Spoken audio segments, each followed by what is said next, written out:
All right, hold on a second, people. Give me a second. I'm trying to find something. Yes. Yes.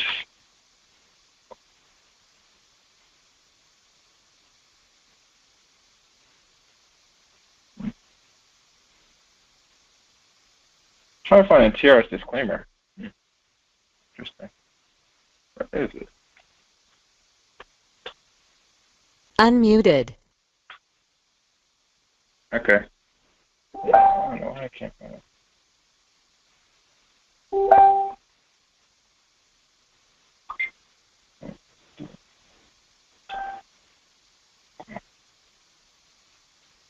Okay. I'm just. The views expressed on Talk Real Solutions, hosted by Tyrone Thompson at Muted. Solutions.com, are the views of Tyrone Thompson and do not reflect the views of TalkRealSolutions.com, YouTube, or etc. The content here belongs to Talk Real Solutions and its many contributors. Views and opinions expressed by all contributors belong to them and not TalkRealSolutions.com or Tyrone Thompson, the host, or etc.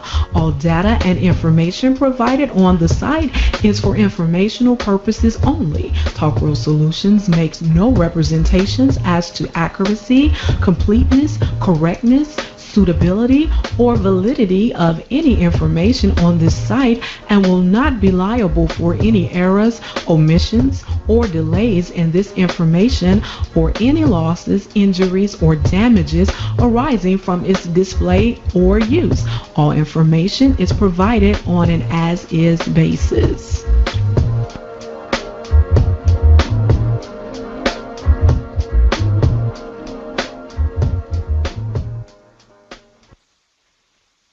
In the world where there's crime, violence, rape, theft, murder, and all form of atrocities that plagues Earth, what you're witnessing, we're living in a state of chaos. It'll take a greater or much extremer chaos to restore the order in which the world we live in today. Good evening, black people. This is the chaos here, okay, Gary? And tonight, as I pull up this, check if the YouTube is up. TRS. Oh, here it is. Just pull it up. All right. As I wait for my guest to call in, the number to call in for tonight's show. Hold on, 1 second.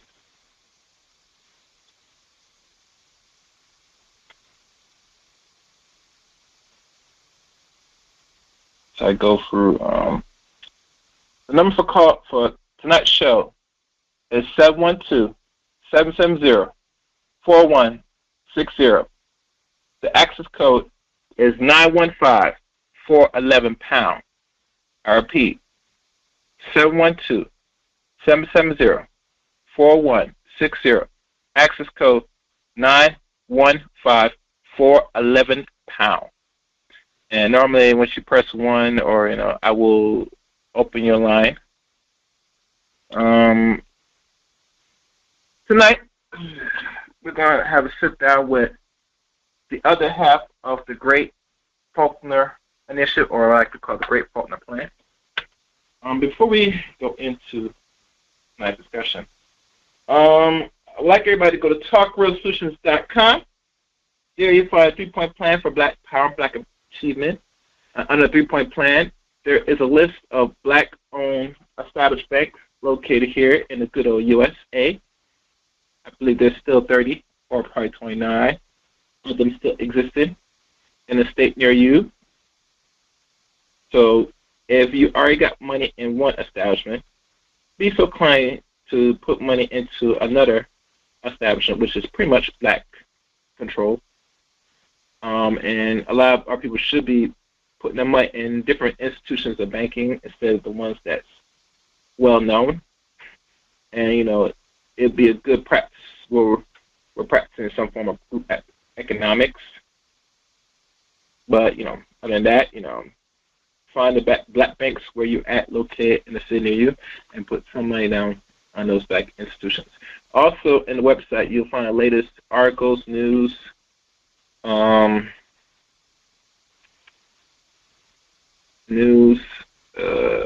latest things that's going on here in the black community, and part outside the world.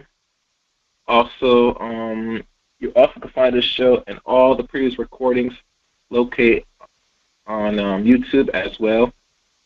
And also, there are some shows that still posted on Blog Talk. So if you listen in previous years, some of the older shows are also located on Blog Talk Radio.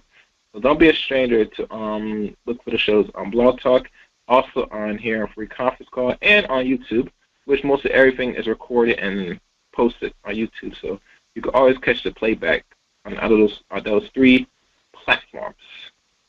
So don't be scared. The information is there. It's not hard to find, and they're all dated. And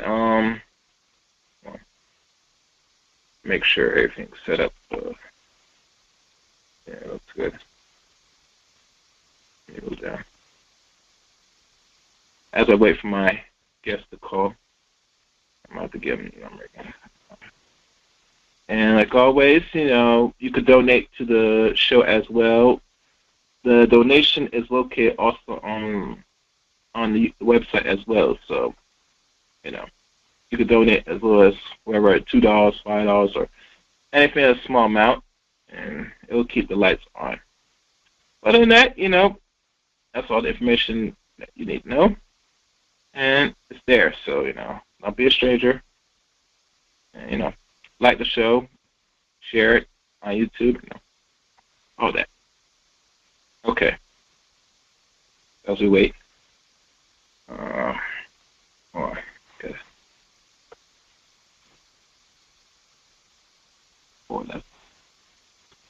Just send out one message.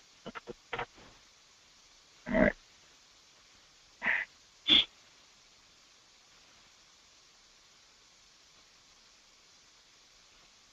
Oh shit! You know what?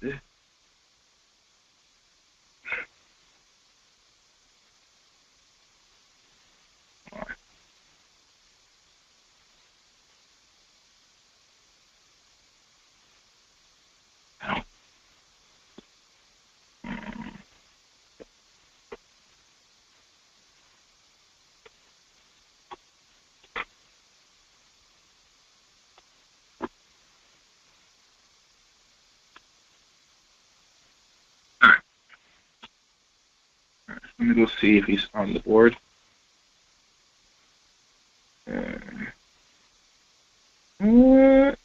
UK. Oh, there's somebody else.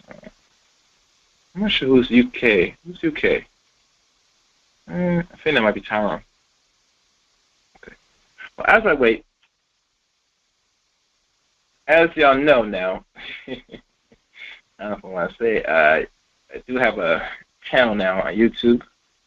Still put up content. I will soon let y'all know the channel once I got enough content up there. So be patient. Okay, I think I see my guest tonight. So for all that will be listening for the first time on Talk Real Solutions or have been listening, I'd like to present to my good friend from the Grave Regime, Mr. Charles Faulkner Jr. Woo! Hello, Charles Faulkner Jr. How you doing, sir? How you doing? I just had a good woo! Woo! Proud of you all. Yeah, man. Yeah, and I tell most people, y'all know about that. That's that soldier heart. You know what I'm saying? That manly thing, huh? Get the energy out. Sometimes we're missing a little bit of that masculinity out there, aren't we? Oh, yeah, man. It's lacking in the black community. You know what I'm saying? It's getting too moist out there. I mean, anytime Gillette, a masculine shaving product, turns off social justice warrior, but as we know, we're in trouble. Oh, you mean, I heard there was a commercial on there. I don't watch TV, Mr. Faulkner, but I noticed they had a commercial like that, and it was very feminized, this commercial of shaving. And I didn't watch. I might have to look up on YouTube, but if it's that bad to what they say is, then it shows you that, yo, we in trouble, you know? And usually shaving is supposed to be a manly thing, yo. You know? It was funny because I posted a video on my Facebook page, which was a parody of that commercial, and it pretty much debunked all the issues of toxic masculinity, and it said, so can we start calling this toxic femininity? And I died laughing off of it. I said, you know, there was a reason why the ancient world prided themselves about masculinity, that boys had to be tough and strong and all that, due to the fact that it was advantageous for him to be strong because guess what? He would not be respected among all the men and not even the women if he was perceived weak or not capable. Mm-hmm. And nowadays, due to the fact that you have the boys being tamped down in the Prussian school system and the girls spiked up, you cannot tell me that you're winning when you're given a 5-mile head start in a 10-mile race while I got handcuffs on and cement blocks on my feet and a couple of people beating me down while I'm trying to run. Mm-hmm. You should not. But then this is the one thing I've told a lot of ladies. If you know of all the racist excuse me, activities that are brought against black men, and you still brag about you're doing better than your man, you're a damn fool. Mm-hmm. I have nothing against my sisters. I love them. But truth is going to be told, and truth is going to be undeniable. If you see all of this going against your men, let's even take away the men, your sons. You have done nothing to protect them. You will raise your sons and train your daughters. You'll let your son get all the fresh Jordans, all the fresh clothes, talk to all the girls. When 17 and 11 months come up, you're ready to kick his ass out and tell him be a man. Maybe he doesn't know how to be a man, but once again, what happens? Here comes mama sheltering him from the world again. He can't take pressure, which is unmanly. Men are supposed to take pressure. We're supposed to be problem solvers. And because you can't get a man on your own right, you make your sons your de facto boyfriends and husbands. Mm-hmm. And every time he wants to leave, you shame him with toxic masculinity. Mm-hmm. Oh, I'm sorry, I'm talking too much right now. Okay, that's fine. I don't know if you wanted me to keep going on that. Well, it's interesting that I was going to ask about that. You kind of put it in a little early on that one because when I hear that, I remember the conversation, especially on that when you were talking about that, Charles, and I find that very, well, I don't know if it's new, but surprising that said, okay, the mother is raising these kids by herself. So usually I always hear stories of these young girls that they run away from their mother's house at a certain age, at 16, you have to fend for themselves. I never hear much about the boys running in mass numbers or hear their side so that they're kicked out of their mother's house or anything like that at a very young age. So when you brought that, that was something new to me. Yeah, you'll either see two extremes. I'll see it on duty. You'll see two things. You'll see the boys either kicked out early, or you'll see the boys being allowed to live with mom till he's 35 years old. Mm-hmm. And he's supposed to be somebody's father and husband. How can you guide somebody if you're scared to make the first leap your damn self? I see.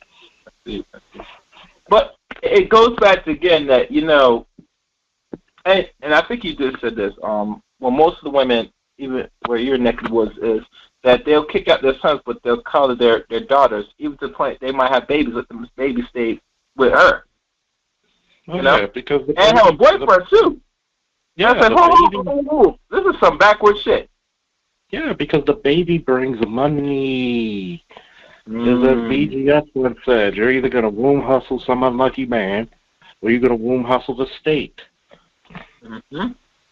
I've seen very few females get kicked out because They're adopted by somebody or somebody in the family, where they're taken in, where they're getting food stamps and money from the state. The older they get, the less money they'll receive, so they'll kick the child out because the child isn't valuable anymore. So what's the first way to get a girl? What's the quickest way for a girl to get a house? Get pregnant. When it's the reverse for a boy, when it happens to a boy, we don't have the option to get pregnant. So there's no system that's out to help us. That's why we look at a plan like the Gray Faulkner Initiative, where you guide the boys from elementary school, middle school, through the Boy Scouts or some program like it, through ROTC in high school, and even to get them to join either the military or score high enough on the SATs where they could join Service Academy or ROTC program, join the military, and establish legacy, get benefits that they can pass down to their spouse and their children.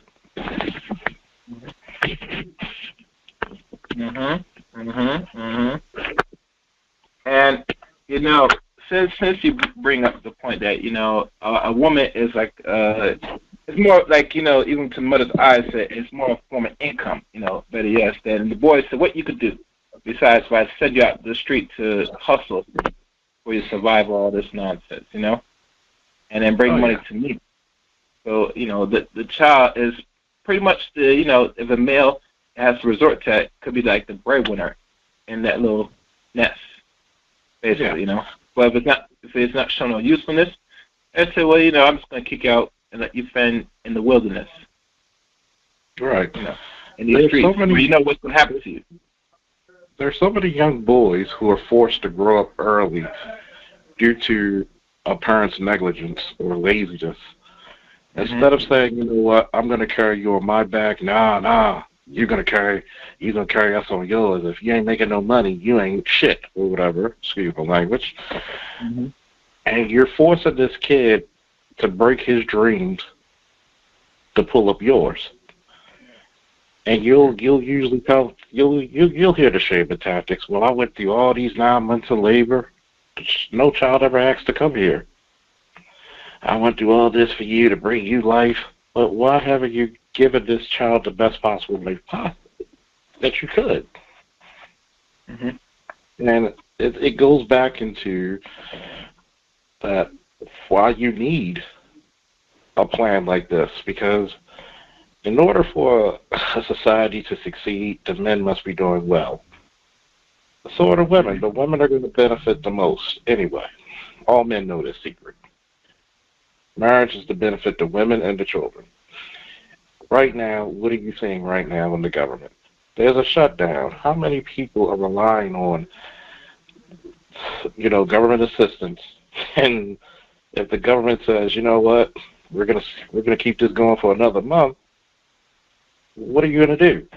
If you were looking for husbands, do you think those ladies who's on government assistance would feel the wrath? No, they wouldn't.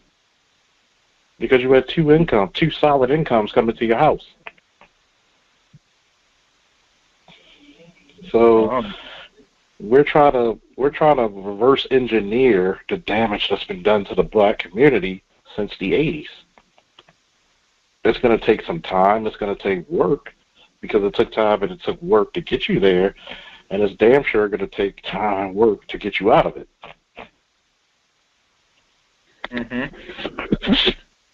Yeah. And like always, you go back to the word work, and we always gotta wonder that most women that don't understand the concept that say once you having your side piece, which is your white daddy, or what you want to call him, you don't really do much work at all, and especially if those that should depend and live off it for one generation, and then pass on to the next and the next. Now that when it's time to say, now I got to take you off my bosom, I'm going to have to now you're going to start whining and crying. And so, what we going to do and all this. But listen, you were comfortable with it for decade after decade after decade. So you expect this is going to last forever? Exactly. This is still a white country. Who do you think they're going to help first? Black people, help your damn self. To thy own self be true. I know that the esteemed professor, shout out to Cerulean Gray, and myself get a lot of flack because we're telling everybody about the boys going to the military. There's a reason why. If you don't have a rite of passage in the black community right now for young men to step into manhood, what's the next best thing? Is the military. Exactly. Will they learn this? What's one of the issues we have in our community? We have a discipline issue. We don't work together. So you need teamwork and skills. What else do we lack? We lack state-of-the-art training or resources, which the military has. How many people can right now say, I have benefits to buy a house? 0. Benefits for education, whether if it's trade, college, or secondary. 0. Like, you're giving up benefits to a country that's yours. You have probably, black people in America probably have the most lineage of any group of people in this country. That's from not only building this country, your boots on ground by default from your ancestors being here so goddamn long. This is your country. That's your military. If you give us 100,000 boys for 10 years in the military, when last time we did the numbers, it was 1.8 active service, what happens? It becomes your military. You have now one of the biggest voting blocks in America. With that many black boys in the military, you change the stereotype of the black man overnight, not only just in the United States, but also overseas, where they'll look at it, and every time they see a black man, he's in a military uniform, so they'll think every black man they see is in the military. Doesn't that feel a little bit better than being called a thug, or a Madden King, a fuck boy?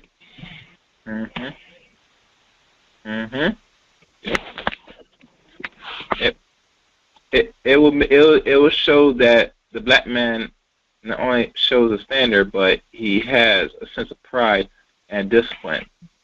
Exactly. And it shows that, and it actually shows the highest form of manhood if you think about it. Because usually you hear most ladies talk about they find sexy when a man in a uniform. So don't you want your own sons to emulate a sense of respectfulness, to put himself in line? What's more masculine than a man with a military uniform, with a M4 or 249 in his hand, with his 210 rounds in his flak jacket and his vest, and he can protect you. So think about it. How many of these people will look at black men in a different light, with a light of respect, with a light of dignity, with a light of power and honor? That's what the black man has been missing in the last 50 years. Just like we spoke the other day, we have a problem with police in our community. Once again, send us 100,000 boys to the police departments. Hell, let's get some of them guys who don't retire from the military to become our police officers. And from our communities, they're loyal to us. Guess what? Who's better to police you than your own? A lot of people tell me they feel much more comfortable when I pull them over than a white officer. You got a problem with the police? I've told people this for years. Become the police. Stop. It's the 3 things I told everybody that the black community doesn't give a fuck about. Black boys, education, and being the heroes of your own narrative. With the Gray Faulkner initiative, plan, and strategy, you become the hero of your narrative very easily and quickly. Indeed. Before we continue, Charles, because we kind of went straight into it, like always, when I have new guests that come on my shows, particularly, I always like to take a step back before we proceed forward. So for people that's listening first time, you can tell the people that a little bit about yourself. Okay, sure, no doubt. Name's Charles L. Faulkner Jr., born and raised Baltimore, Maryland. Graduated from Lake Clifton Eastern, when it was still called Lake Clifton Eastern. Wrestled for some years, actually won 4 championships for that school. Wrestled overseas at 16 in Germany for an invitational freestyle tournament, won a bronze medal there. I kind of wish we knew about sponsors and a lot of things now. I probably would have went to a couple of world teams, but I digress. Joined the service, U.S. Army at 17. Go Army. Went to Fort Benning, Georgia, completed my training. I was deployed from December of 03 to March of 05 for Operation Iraqi Freedom. I was a part of the Quick Reaction Force, which was the QRF over there for Taji, Iraq. For those of you who don't know, that's like a on-call SWAT team. Or anytime you have to do missions, but put it to you this way, I was on an 18-month tour, but the first 6 months we did 354 missions. So we were working. We would do anything from convoy security, rescue, building clearing, search and seizure. We've actually had to take detain some terrorists, as you want to call them, and then all the kick-ass shit. Got out of the U.S. Army at 09 when I got to the reserves. Joined the Baltimore Police Department in 2007. Stationed in Northern District. Been there ever since. I've handled everything from petty crime to traffic, all the way up to homicide. Handled quite a few robberies, burglaries, you name it, I've been a part of it. I actually was detailed for undercover drug work for about 2 months for an initiative. So I have a wealth of experience, wealth of knowledge when it comes to both law enforcement and military. Okay. So 12 years you're in the police uniform serving your community as proud as you can and as hard as you can. And yeah, matter of fact, I still live in East Baltimore. Hey, but listen, think about this. And I never tell people this. How is it nice to have one of your own, not only uniform, but still part of your community?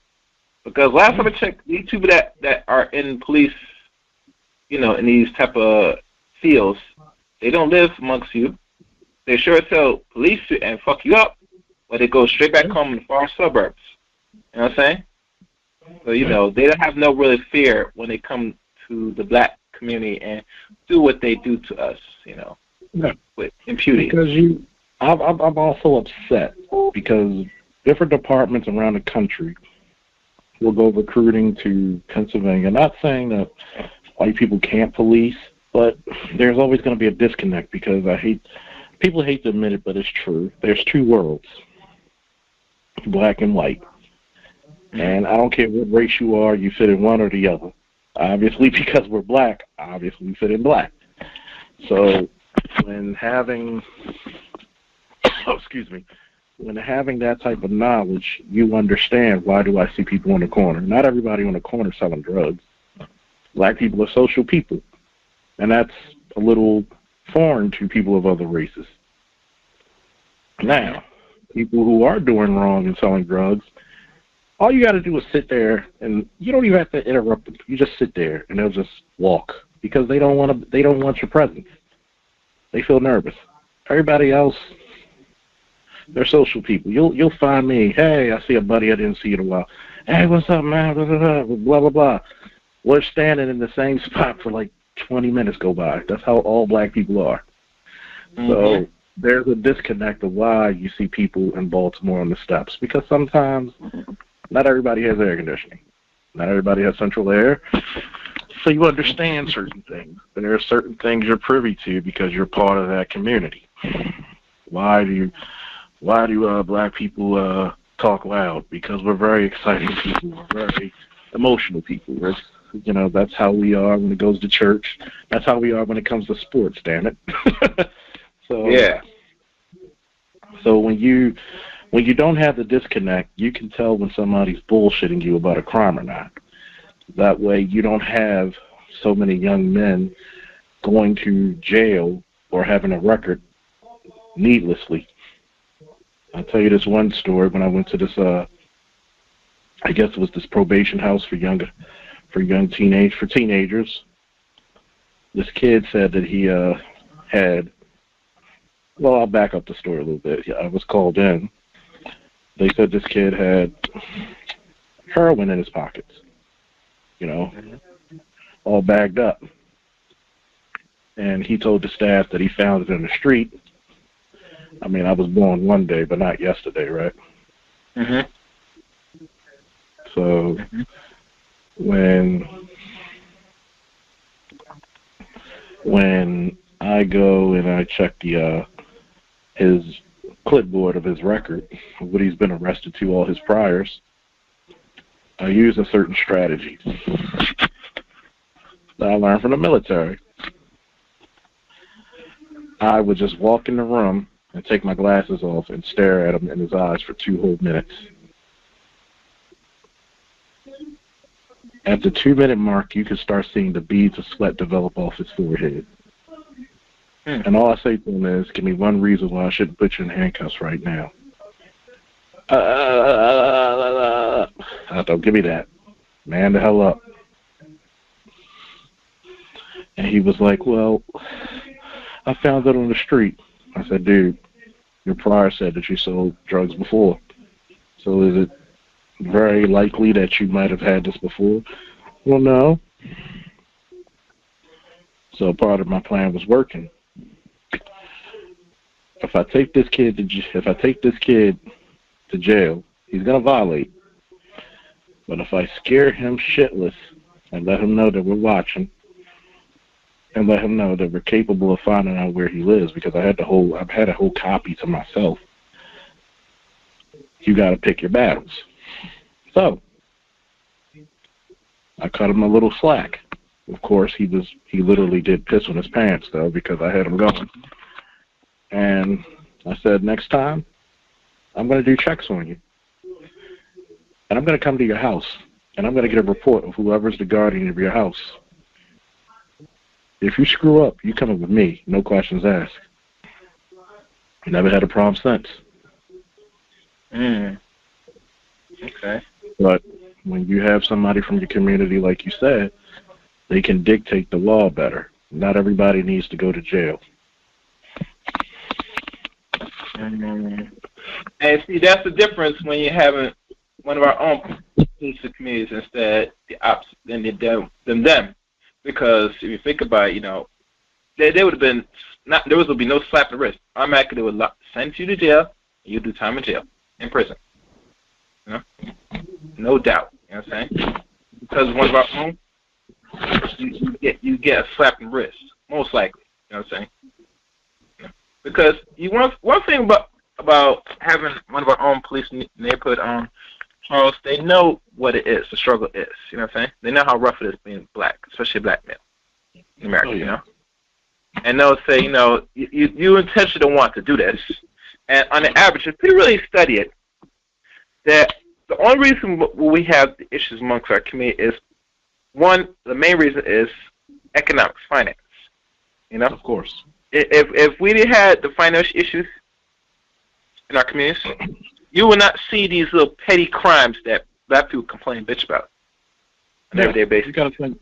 You gotta think crime is because of opportunity or the lack of thereof. Time, when you have idle time, it's the devil's playground. And desperation. You're gonna have what? Crime. It's the same way in the white community. Don't let the media fool you. There's nothing different about being in the black community as in the white community. When you have these same outlets, the only thing we do in the black community that I hate that we do it is that we promote and we talk about family business to strangers.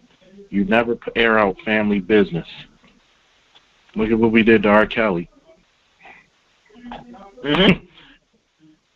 You don't see them doing Charlie Sheen who knowingly gave HIV to women. Yep. What was that big time Hollywood producer name? Harvey Weinstein? Harvey? Yeah, Weinstein. Harvey Weinstein. How many chicks coming out with a movie or a tell all about him? You don't see white people do that. You don't even hear shit from the Asian or Hispanic communities, do you? Nope. But we as black people run our goddamn mouths. That's the reason why I believe we should teach our black children military science early.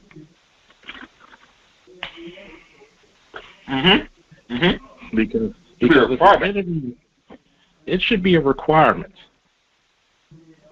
Because number one, military science is way beyond a bullet being fired and it exiting the barrel. Okay? Military science deals with economics first. Because guess what? Have you ever noticed when you go to war, what usually happens? You get more money. Look who became the world superpower after World War II, America. At that time, it was really England / America. But America flexed its muscle. That's when you start seeing prosperity in the 50s happen to America, historically, correct? Interesting. Okay, I'm listening. So how many resources did we take out of Germany? We damn near crippled Germany. Look who else. Look who else in the foothold. Huh? You mentioned Germany. I don't want to cut you off, but go ahead. During that same time, and they had something called Operation Paperclip and this nonsense, where they took German engineers and scientists after they lost here in America for their innovations. You know that, Charles? Yeah, that's where you got a lot of the nuclear power plants from. I've noticed that they came up with the term called the nuclear family. Because we started getting all this prosperity. All the veterans came back from World War II. What happened? We had a big boom of homeowners. That's why they call it the baby boom. Because you had a whole bunch of babies being born, a whole bunch of houses being bought or built, and you had nothing but prosperity. Remember, war equals money. I keep telling people this. How do you get more resources and more land? You fight over them and you take them. As the old saying goes in war, to the victors, what? Goes the spoils. So when you start understanding military science starts first with organization. Well, I'm sorry. It's organization, then finance. When you organize your community as one, as Frankie Beverly so eloquently put it, we are one. When you start understanding that we are all one Negro, and that's how we're looked at in the whole damn world, and leave our pettinesses behind, even if we still have our petty issues, we don't air them out. So once we organize, you can teach your boys, take over a school district, and start indoctrinating your boys and girls into the history you want to teach, to be loyal to their community, to join the military, police, and firefighters for young black boys. These are skills that we need in the black community. Put black women back into the classrooms teaching our young black children, instead of always looking at white people and seeing their alleged greatness, allegedly. So putting black women and black men as lawyers who can get our black children out of situations that any other race of child would not even be looking at. Mm-hmm. That's part of a strategy. So when you master organization and finance, you can actually accomplish a lot. And once you control finance, that's when you start controlling industry. Where are we going to donate our funds and money? I mean, for God's sakes, you give what, $30 billion a year, anywhere from 30 to 300 billion a year to black church. Mm-hmm. Do you know what the hell you could do with that much money a year? There is no way in hell with that much money given out to black community we should beg the U.S. government for shit. Mm-hmm. Even though we have a right to, because this is our country once again, but we should already be self-sufficient. If you took black Americans and gave us our own country, we would be, that's true, buy a jet. Right, that cleft little dollar, right? But yeah, that's a good one. But we should have schools built from the ground up, state-of-the-art technology that your children are playing with. We shouldn't be looking at school buildings that their grandparents went to in the same damn conditions. How many of these major urban cities? You can't even drink out the water fountains in the schools. Isn't that a damn shame? It's a shame. It's pitiful. How many of these schools got textbooks where Bill Clinton's the last president in that damn book? Yeah. Yeah. But right? Mm-hmm. Go ahead. No, go ahead. Continue. I was like, but yet, we'll give it to black church, where black church should be our financial institution with all the money they get. You should start a business loan with black church. You should get a loan for college with black church. The money should be given back into the community. But guess what? You're right. Nobody buys books anymore. We should always be able to reap what we sowed into these other places, especially into the black religious sectors. What happens? You get a damn church that's built that's worth about what, $5 to $10 million. It raises the property tax on everybody else's property. Your grandmother, who's retired, can't afford the tax on the house, so she gets put out because the Jesus money she donated for 30 years put her out. And what's shameful is a lot of these black churches go back into the white fucking financial institutions and invest in them. You can't even pull out the goddamn money that you invested into your church, but some white businessman could get the money that you donated and build and become a billionaire. Mm-hmm. Mm-hmm. Yep. The amount of money the church makes weekly, even monthly, and I'm not sure what it is annually, but just weekend alone, from the Saturday to the Sunday, they're racking in the billions, my dude. So with that amount of money that's put into an institution like that, there shouldn't be really too much problems that black people cannot face that can be handled just by putting the money in just that entity alone. No. This is ridiculous. So right then and there, and I'm not knocking anybody's beliefs. Let's just put that out there. Mm-hmm. I'm not going against anybody's beliefs. If whatever God you serve makes you a better human being, I'm all for it. But if you're not getting your physical needs met as like your spiritual needs need to be met, then there's a disconnect when it comes to talking to the Creator. Because even all your holy books said, may you prosper, just like your soul shall prosper. So you need the money to survive. Even the Creator said that.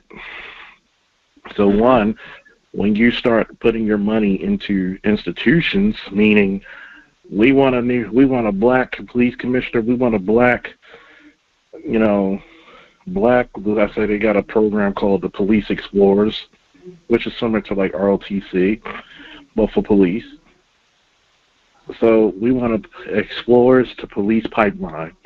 We want these kids to take law classes right now that are college certified, college credits and get them on the police department. Just like we want our kids to go to ROTC, give them credits when they go into the ROTC program. They come out, when they go to basic training, they'll be an E3 instead of an E1, making more money and having more rank. We want more. We want more ROTC. Well, excuse me, for the high school, it's JROTC. ROTC's for college. We want ROTC scholarships given to more minority, more black students, so we can build more black leaders. And you go in as an O1, which is a second lieutenant in the military when you graduate college. We need to start demanding with our money, because black people think we vote and that's all we need to do. No, you vote with your wallet.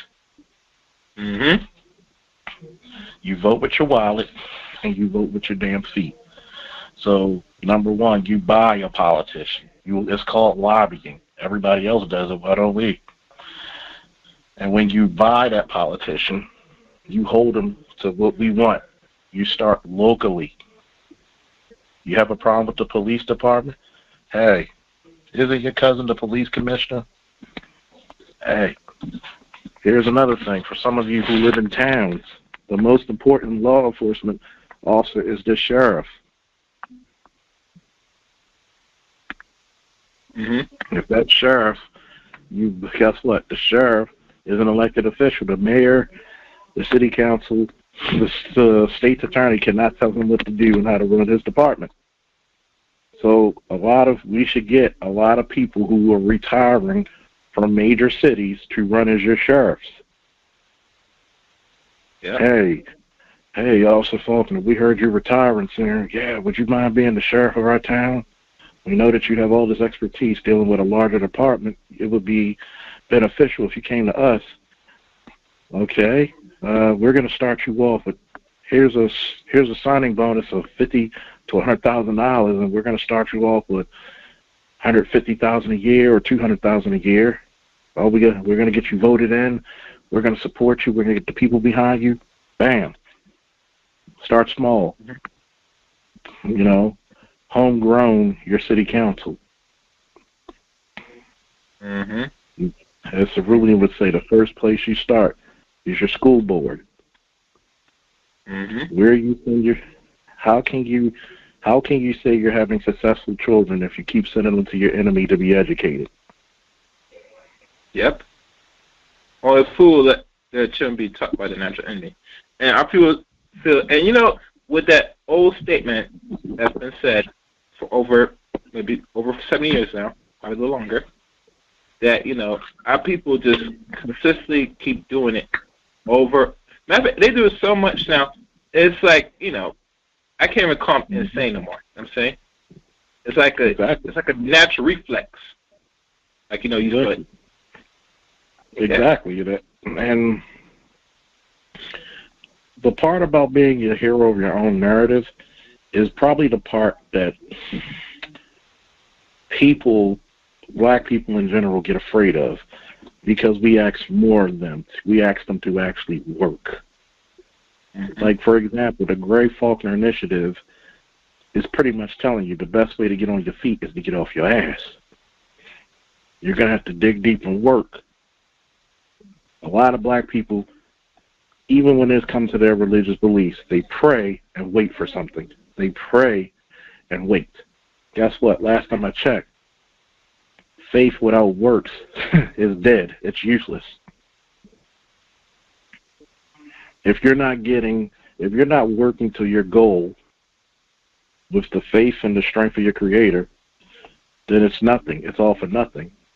There's an old Russian saying, you don't pray for a lighter load, you pray for a stronger back to deal with it. You pray for the strength to carry on to that goal. We could go ahead.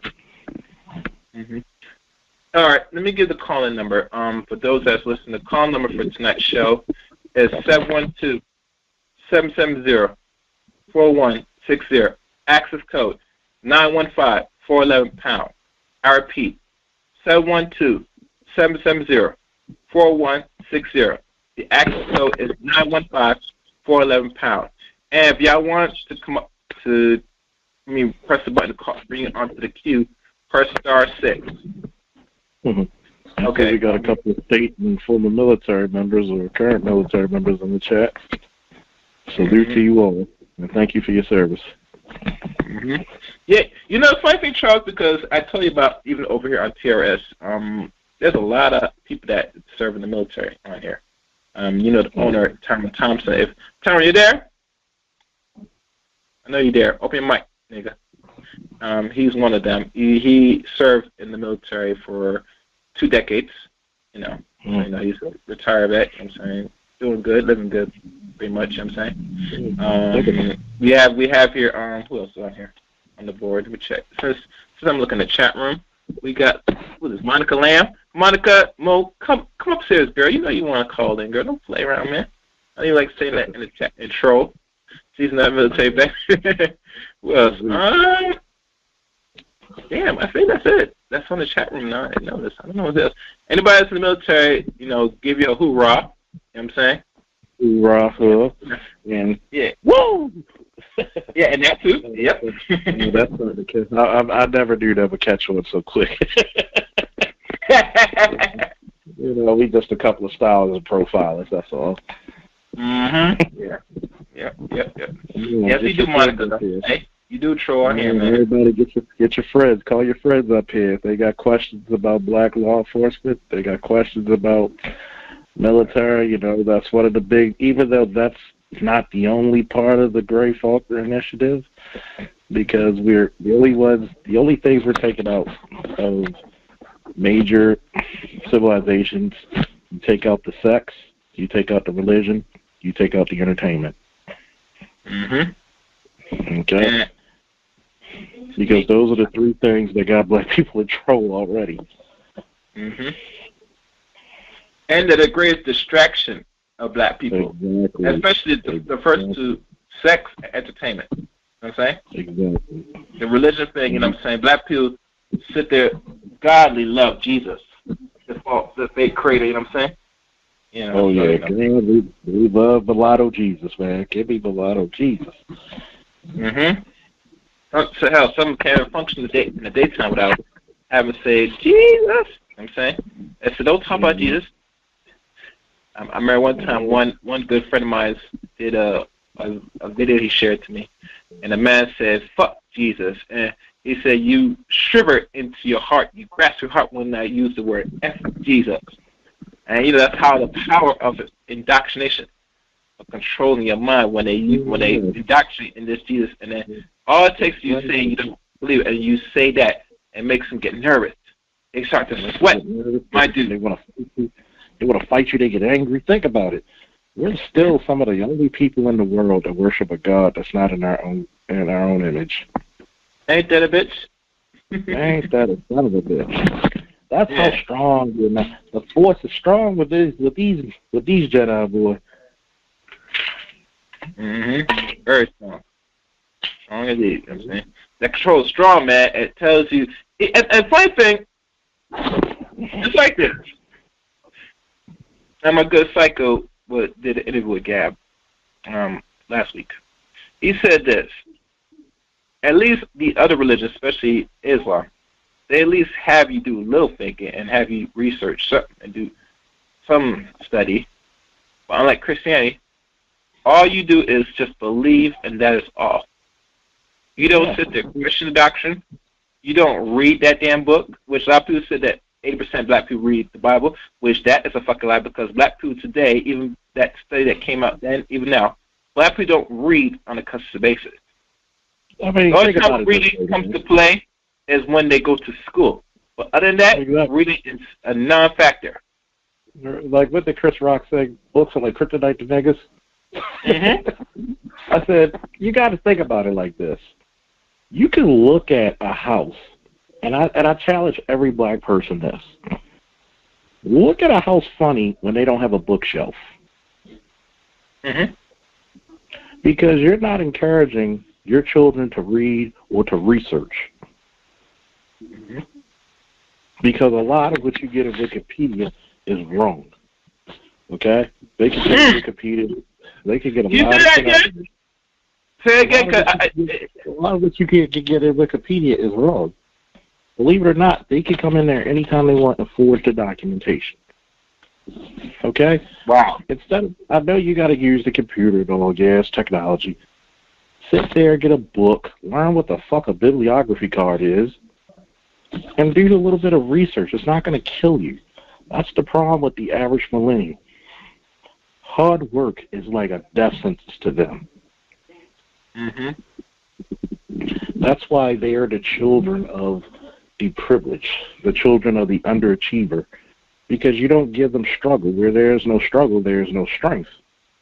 Mm-hmm. It's like lifting weights. You don't start in there with 300, 400 pounds, do you? You start small. You give and what happens, that struggle actually tears the muscle fibers apart. That's where you get the term get ripped from, because your muscles actually rip. So what happens during the healing process, the muscles become denser and smaller. And they become stronger. So you get stronger and stronger and stronger. That's how difficulty in life is for people. When you give your children no difficulty, when you give them all these participation awards, you don't give the child an idea how to take adversity. I wrestled and boxed for years. I even competed in MMA. Win, lose, or draw, you become stronger because you've learned how to deal with adversity. Mm-hmm. When your people stop becoming hungry, stop becoming, progressive, not this social justice warrior bullshit, but actual progressives keep going forward, you become stagnant, and usually stagnation is diseased. And what happens is you start to become cancerous. You start eating among yourselves. That's why you have crime. That's why you start, I'm gonna keep having babies because the government's gonna take care of me. I don't need a man. Government shut down. I need a man. Somebody needs to take care of these kids. You didn't think about it the first goddamn time, lady. Same thing with the dude on the corner. I don't need to work with my hustle. I'm gonna have rap dreams till I'm 36 years old. You instead of being just a rapper, you never thought about being a musical engineer? Mm. You never thought about being a songwriter, the people who actually get paid the most? You never thought about being like R. Kelly? Like R. Kelly? R. Kelly, man, R. Kelly will never go broke. Mm-hmm. Who didn't R. Kelly wrote? R. Kelly wrote country songs. Mm. Okay. Yep. So ain't no exactly. We don't think progressive. I want to be the rapper. The guy you see doing all the crazy shit in the video is the least paid of all. Think about that. Yep. It's like this. Why join the military? Why? Because think about it. Let's say 15% is combat arms, the rest is combat support. So if you're giving multi-million-dollar equipment to supply, how many jobs can you get in the real world? I mean, for God's sakes, let's even go to the combat arms side. How many great college athletes never make it into pros? Mm-hmm. Tons, right? So that means how many of these guys you could put in special forces and they'll destroy the test? They're smart. They're college graduates. They got the pristine shape of a Division I or Division II athlete. But here's the number one secret that white America doesn't want you to know. White boys are having the biggest trouble in America passing the basic PT test to get into basic training. Wow.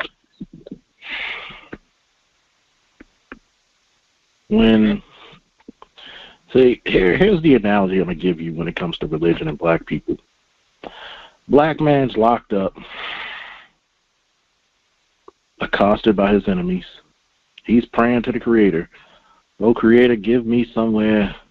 Give me a sign. Send something or somebody to open up this door. The key falls right outside the gate. You know what black people do, the equivalent? Yeah. Oh, Lord, can you come open up this gate? Can you send somebody to open up this gate? The door opens itself. Lord, can you help? Can you bring somebody to help me get out this cell?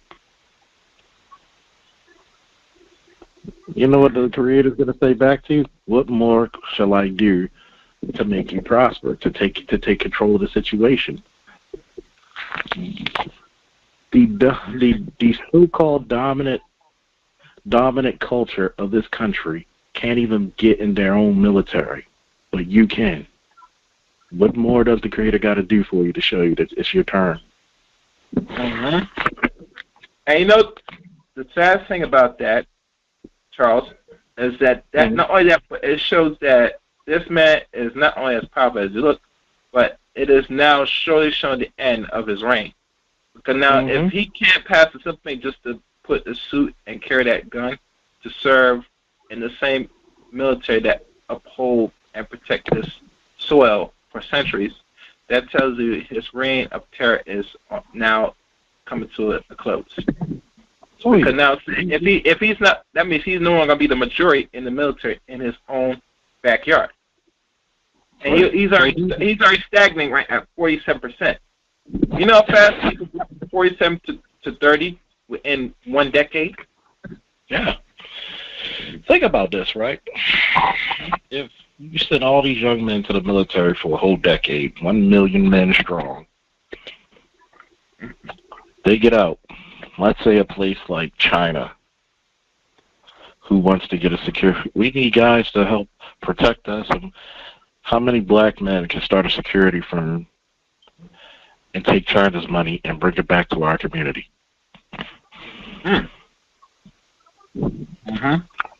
I want the best fighters. I want the best warriors you got, the most intelligent warriors. Obviously, that's us, sir. See how you can take money from the United States government, and you can take money from China and bring it back to your community. Yep. Start your businesses, build your schools, give scholarships to your children. Not that hard. And if we just get, what is it, 47 million? If we just get 1 million black boys in one decade, that's not even a generation. How quickly could you change the face? You could change it overnight. And think about it. It doesn't take a whole lot of us to really turn around. It only takes a small percentage. And a lot of black people get the illusion, Charles, that it has to take a surplus of black people, men, women, and all quarters, just to change around. No, that's not necessarily true. If I remember I had a conversation with Cerulean on the same platform. Well, he said that it took like 12 people to control an area. Military black men control certain sections of the area. So it took just only a few to control a city, or partial of the city, where he said that they control. What can you do with just 1 million? Exactly. You know? You look at special forces groups, they'll have men, 20 or 40 men, and they'll wreak havoc on one city by themselves. All right. Let me stop you right there. Is that 912? Is that you, Mo? That's me. What's up? Yes, Monica. I know you're going to come upstairs. Say it again. I know you're going to come upstairs one day. I told you. I was waiting and anticipating, girl. How you doing, Mo? It's really going to be a conversation. How's it going? I stay put to the comrade. How you doing? All this is good. I was thinking a conversation in reference to the city government, mayors, and police, and all of that great stuff. So my hometown in Louisiana is all black. Not all black people, but all of the leadership. and so I attempt to go in and share with them, because I noticed that even though we take a leadership role in those positions, a lot of them don't have the knowledge on how to get the funding, and so we so to help the community, you kind of like at a standstill. It's like you're better off not being in the chair if you don't know how to get the funding, or to leverage the organizations in the community, and you use your position title as a reference so that they can get the funding to better the city. So I always find that very challenging when I go down there to help out and reach out to those city councilmen and women or the mayors and say, hey, listen, because most of them don't. So coming out of the military, you have a little knowledge and understand that, like you may mention, in wars, funding is created, so a lot of contracts come out of that. So the same thing applies with home state and disasters. You know what I'm saying? So disasters happens in your area, you're in leadership, all the contractors come from out of state. And so guess what? All the money goes out of state, and there goes your community. There goes leaders, and you're like, you mean to tell me y'all didn't even come up after this?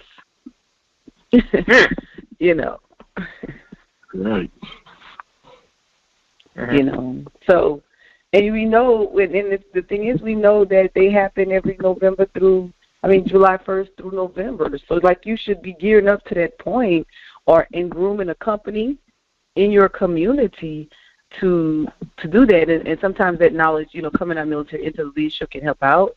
And so sometimes we could really, really do a lot with the civilian. But I'm thankful that the chief of police that they have right now was prior military. He was under the leadership of one of the military leaders who was a chief officer before, and he cleaned up the town. And so it made a huge difference with that, with knowing how to handle, situations. And I think that's what we bring to the table, how to diffuse situations, how to add, how to approach different groups of people in different ways, and then also have that professionalism behind it, because we had to stand behind that what's the Geneva Convention, right? Mm-hmm. So we understand, you fired, we understand accountability, for everything that comes out your weapon.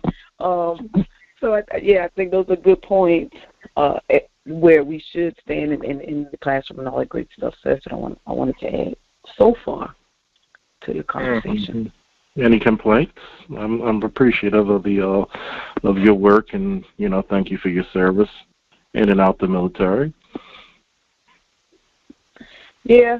One of the now what I do notice is that a lot of brothers and sisters who come out of the military, because of specific fields that they served in, they really don't know where to fit in when they come into the community. And so it's a challenge. So my challenge to those who transition in a way that they can help, that's kind of what I do now, is to say, okay, listen, this is your skill set, and this is where you can fit in, and this is what you might want to look into. And it'll definitely help your transition, and it also gives you a sense of appreciation, or feel like you haven't, you have to go back. Like, I'm in a group with a guy right now, he's like, man, I don't fit in nowhere. And I'm like, you really do. I can tell you, you talked about defense, teaching defense, so to speak. You may not have used those words, but it was something to the effect of teaching the community science. That's what you say. You say military science. And so one of those components, I think, is defense, or how to move, right? And I was telling a young guy, I was like, all of how to move a unit, right? What did you train on? How did you train? How did you approach training? What was his MOS? Go ahead. If you don't mind me asking. Go ahead. Say it again. What was his MOS, if you don't mind me asking? I like 11 Bravo. I want to. Oh yeah, there's plenty. 11 Bravo. There's plenty of places for 11 Bravos, because guess what? Why do they go up so high in rank? Because they're going to be your primary leaders when stuff goes SOL, right? So right. So guess what? They have great leadership skills. Can they take orders and give orders that are clear and concise? Yes. Do they know how to galvanize truth? Yes. Can they galvanize young men, not only in defense, but guess what? Sign him up to be a firearms instructor. We're looking for them in the police department. He can join the police. He can, if he's a combat medic, he can join the fire department. There's so many places. Hell, get a Boy Scout troop. That's one of the things we're looking for, is for that Boy Scout troop. Why? Because one of the main issues we have in our community, we have a lack of male leadership, because guess what? It's a bastardized, gynocracy in the black community. We're surrounded by feminine energy. We need it, but after a certain age, that boy needs to be surrounded by men who are knowledgeable. Go ahead. So in other words, who are knowledgeable. Not saying women don't do a good job, but at a certain time, at a certain age, you're going to be judged as a man. At 15, you're not judged as a little boy anymore, are you? You're judged as a man. Right. One of the dilemmas I noticed, you mentioned Boy Scouts, and those are in many cases paid organizations for participants. And I think in our community is where we don't put our money where it's necessary, or put our money where our mouth is. And so, no, in the church gets a lot of it. Go ahead. Church gets a lot of it. Right. So go ahead, finish. I'm sorry. The values. What do you value in reference to the growth of your community or your child, so to speak? And I think that's where we lose it. When you talk about rites of passages or Boy Scouts, or I was reading my buddy True Story, and puts out a lot of history in the Free African Society. And one of the reasons they came together was to train the younger people and they pay dues so that they can actually facilitate that training, things of that nature. When you come to sometimes to the community to do things like this, it's always a cry of, we don't have no money. And so you get stuck with the fact of transportation, of getting those kids where they need to be in order to put forth those different types of training, fishing, hunting, those types of skills, and back. So they put the burden on the organization. I think that's where, from a female perspective and a mother's perspective, is that we have to value the training that the organizations are put forth for our children, and put money into that. We get our nails and our hair done, $70. But I'm glad you said that. I'm so glad you said that. So many sisters, and I shave bald, so I don't have a dog in the fight, but so many sisters would save so much money if they went natural. Mm-hmm. And I hear all the excuses, well, it protects my hair. Okay, so your natural hair cannot breathe, so you got this. Okay, let's digress right there. But if you put into everything that is not egotistical and put it into your children, you would have more than enough money to go and educate your children. In the black community, we have what I like to call a welfare mindset. Not all, but too damn many. Or to balance it. Because we look for... As much as you put into your hair, put into the child. Exactly. And if you can't put both, guess what? It goes to the child. And hair got to go. Yeah, the fro got to go. Bring the fro on, because the hair got to go. So you got to understand, if you want a better community, it's not predicated off the female. No situation is. It's predicated off how well your men do. Yes, how can I prove this to be true? And I'm not knocking the sisters, because we love it when you get your degrees. We love it when you get your jobs and your careers. Just treat us like men. Treat us with some respect, some dignity, some love, and kindness. That's all we ask. Because the reason why... Go ahead and make that statement, because I have to put a pin in that one.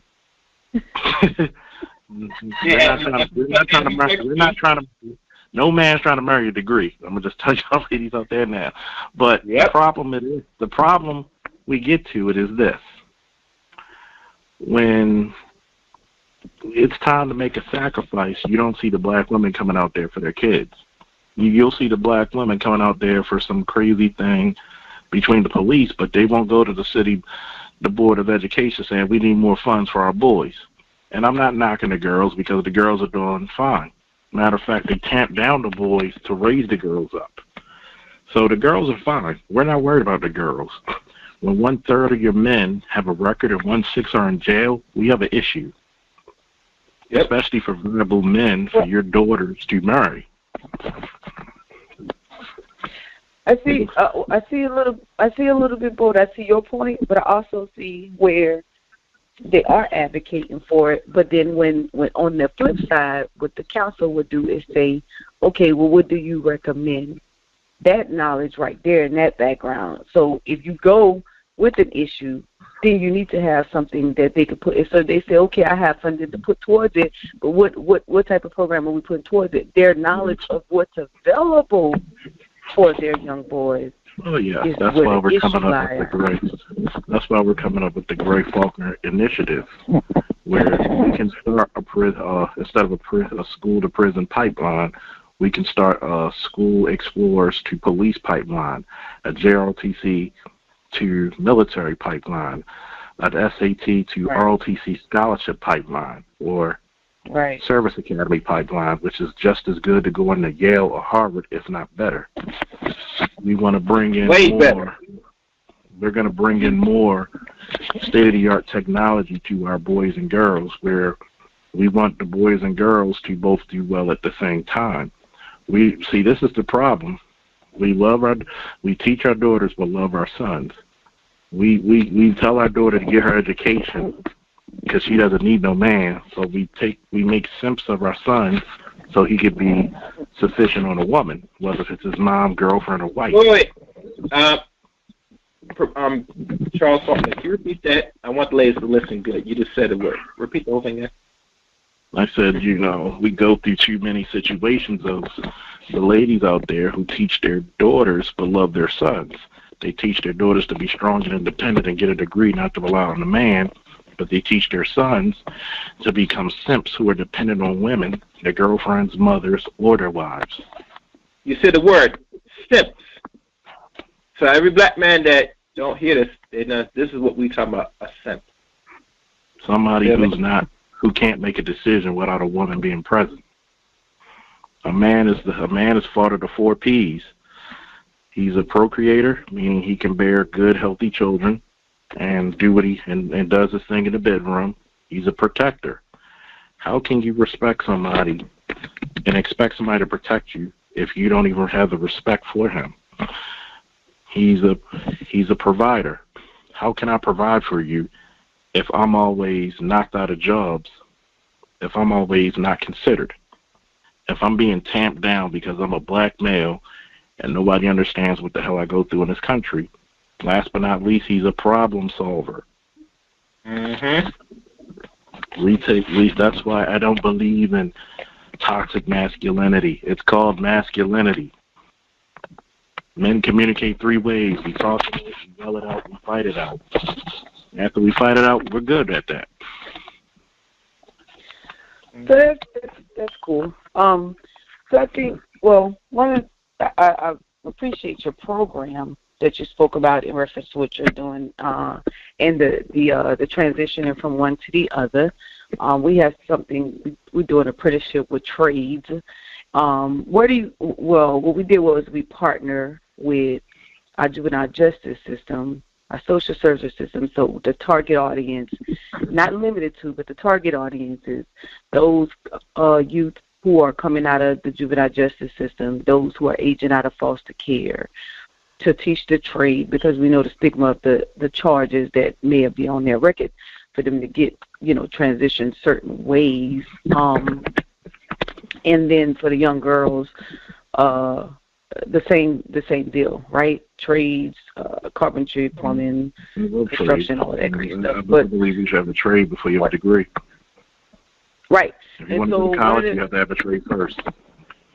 Right. And so one of the bits of piece of information you made a statement of is men being blocked out, so to speak, from being able to act in its full potential as reference to jobs and things of that nature. But then you also, on the other hand, said, the degrees are cool, but we're not, you're not interested in degrees. So one of the things we talk about, young women, is this: getting careers that can back up your men, right? What do I mean by that? So if you go into an administrative field, then learn the administrative field so that you could back up business for your man. So if your man, if you see he's been locked out of different career fields and he starts this business, then you have the opportunity to cover the administration piece of that while he's out in the field, right? So ain't no other woman should be over there covering that unless it's somebody you train as a successor while you do overseeing to do that business aspect of it. So it could go twofold. Well, I see it could go twofold. So even if you're in medical or anything technology, whatever it is, do something that you can also back up an initiative, not necessarily an initiative for the man, but for the you as a whole. So if it's business together, or maybe it's something he already had before you came along, so that you can strengthen that. So when I teach government contracting or business aspects, especially to the ladies, I always ask, or if a guy comes along, I always ask, where's your girl or whatnot, because when I'm getting to teach, you're not going to really want to do this. There's a few men that don't mind the administrative piece, but it's always, it's easier. The women enjoy it just a little bit more. So I'm like, if you let me train her, in the midst of you being familiar with what's going on, it'll be a much smoother transition, and it would also be a little bit more powerful to you in your way. So I don't want to discount the fact of, because women not getting the education and being there, but I think that it can be leveraged for the success of the couple in general. This is the misconception of what I said. When it comes to degrees, we don't mind our women with degrees. We just like to let them know that you're going to become a little bit more for a man to say, hey, I want you for a wife. How good of a wife are you? It's not, well, I got my degree in this. No, how good of a wife are you? Are you going to respect me? Are you going to support? Are you going to be there when it's up? Are you going to be there when it's down? That's the part that I'm talking about, because even with the initiatives, women will have their part. They play a big role as well. We want women to, if you're we need them in nursing, because somebody's got to take care of the community. We need them in law instead of social work, which breaks up a lot of families. It pretty much, that's all it does. Because I've rarely seen social workers bring kids into a better environment than where they left. Right, because of the rules and regulations. Mm-hmm. Yep. We need lawyers, female, both black male and male, but since black female have better access to getting degrees because of, racism, like the Moynihan Report said in 1965, black women were never the target of racism. It was always the black man. Mm-hmm. Where if she can get the access to a degree, because guess what? Y'all can have a baby, y'all can get a house, y'all can get food stamps, y'all can get all kinds of government assistance. We ain't hating. We just going to use the government for what it is. And she should become a lawyer, because guess what? Somebody needs to get those men out of jail who don't deserve to be there.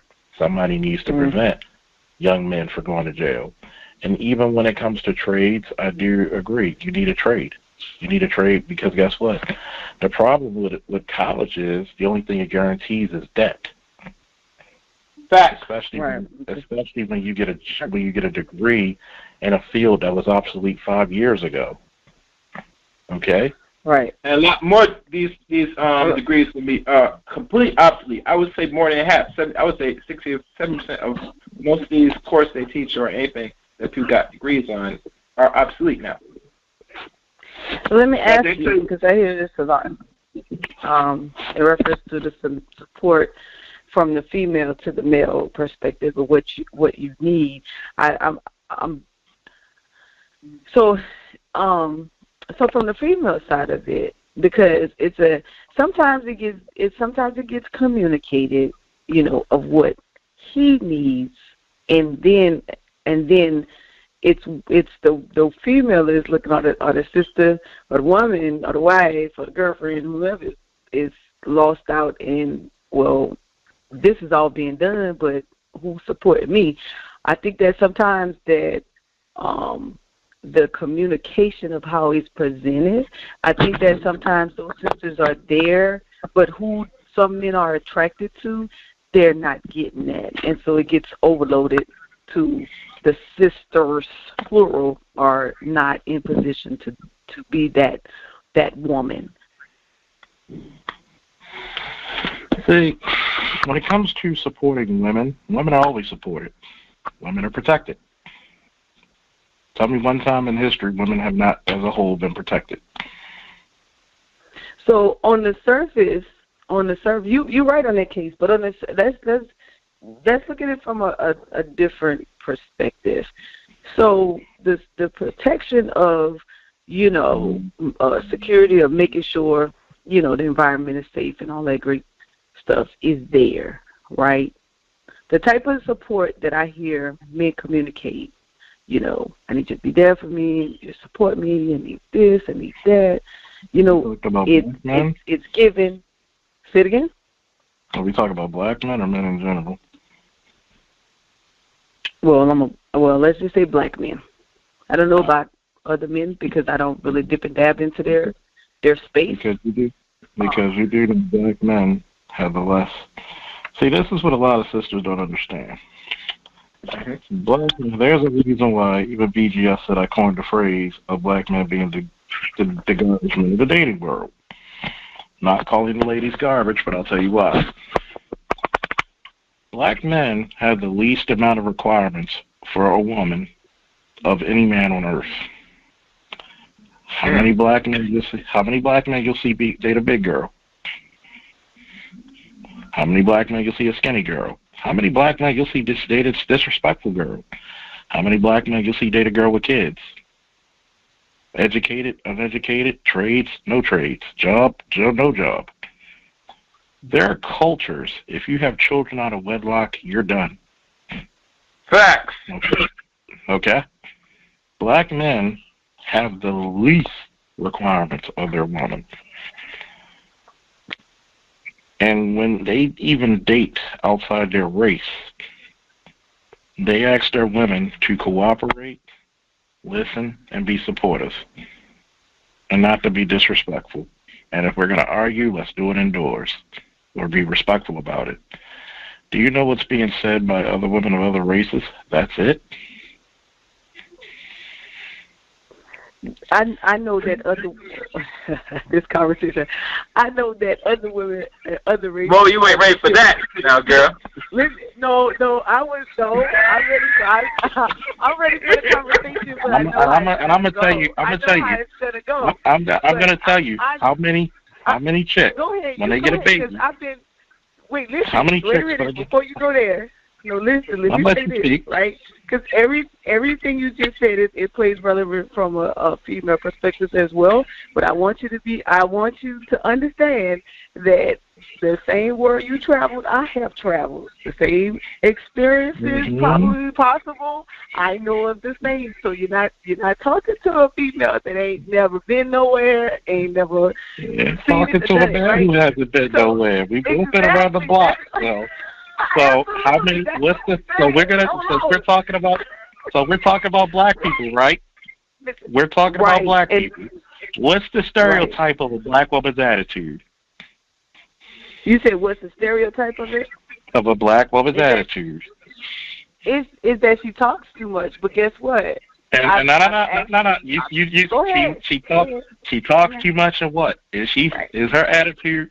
Can everybody in the world, you ask anybody in the world, what will they say about a black? Will they say that she's disrespectful? Mm-hmm. And of course, we got respectful females in our culture. Yes, we do. But you got to think about it. Go ahead. You got to think about it. Is that and I'm still living in a black city, so almost 70% black. Is that what the man want? Because guess what? The man doesn't care about the greed. Black men don't care about that. We don't give a shit about that. We just give a shit about and how you treat us. And I have totally witnessed a very small group of women that actually falls into that. I think that stereotype is overrated. I think that it is an excuse, and I think it's one of which that has plagued our women for a very long time, and so we choose to. Why did it plague your women for a very long time? Because you remember, I am a black woman. I have plenty of black friends, family members, and mass majority of us don't act in that manner. And I think that we are given a disadvantage when it's actually said. Because the first, don't move me. Slow down. I allow him. I love you. Wait a minute. Mo, I love you. I love you, Mo. No, you know I love you, Mo. No, you can't do that, though. Wait a minute. Listen. Y'all can't do that. Hold on now. Hold up. When I give my perspective, you have to respect that as well. Not that you disrespected it, but you have to hear it. And what I'm saying is that the reason I'm saying that is because I hear it so often, and I'm like, so here's my rebuttal to that. Who are you attracted to that you always get the high volume of women who has an attitude, who's disrespectful, and who's unsupportive? Because I see it different. I've observed it different, where women are very supportive. They are very humble when needs to be. I think that we have a tendency that when things are lacking or things are at a tough space, we take charge. And sometimes we take charge in a manner we may not know how to come down, and we like to stay there. But at the point of disrespectful, no. Yeah. Negative. Yeah. No. Okay. Negative. No. You know I love you, and I'm gonna answer. I'm gonna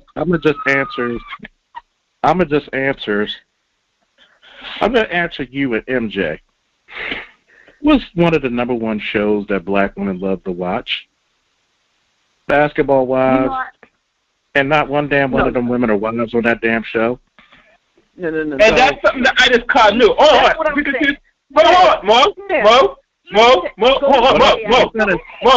finish, though. I'm listening. Let me finish. Go ahead. Listening. You're right. Go ahead. Let me put it to you this way. I can go out there and I can ask any black man, what are black women? Are they supportive? Guess what? Do we need you to take charge? No. Do we need your support? Did somebody say a black woman can't hide her attitude? But guess what? When a lot of black women get with white men, they suppress all that shit for that white man. Fact. Because you know that white man ain't putting up that shit. So now, Mo, I know you don't want to hear that, but come on, man. Tell me that bullshit. Because matter of fact, come on, man. I'll tell you a few things y'all do. Y'all get rid of that weave quick. Mm-hmm. Y'all will use that weight. Y'all will use that weight. And guess what? Those are not even the top tier white boys.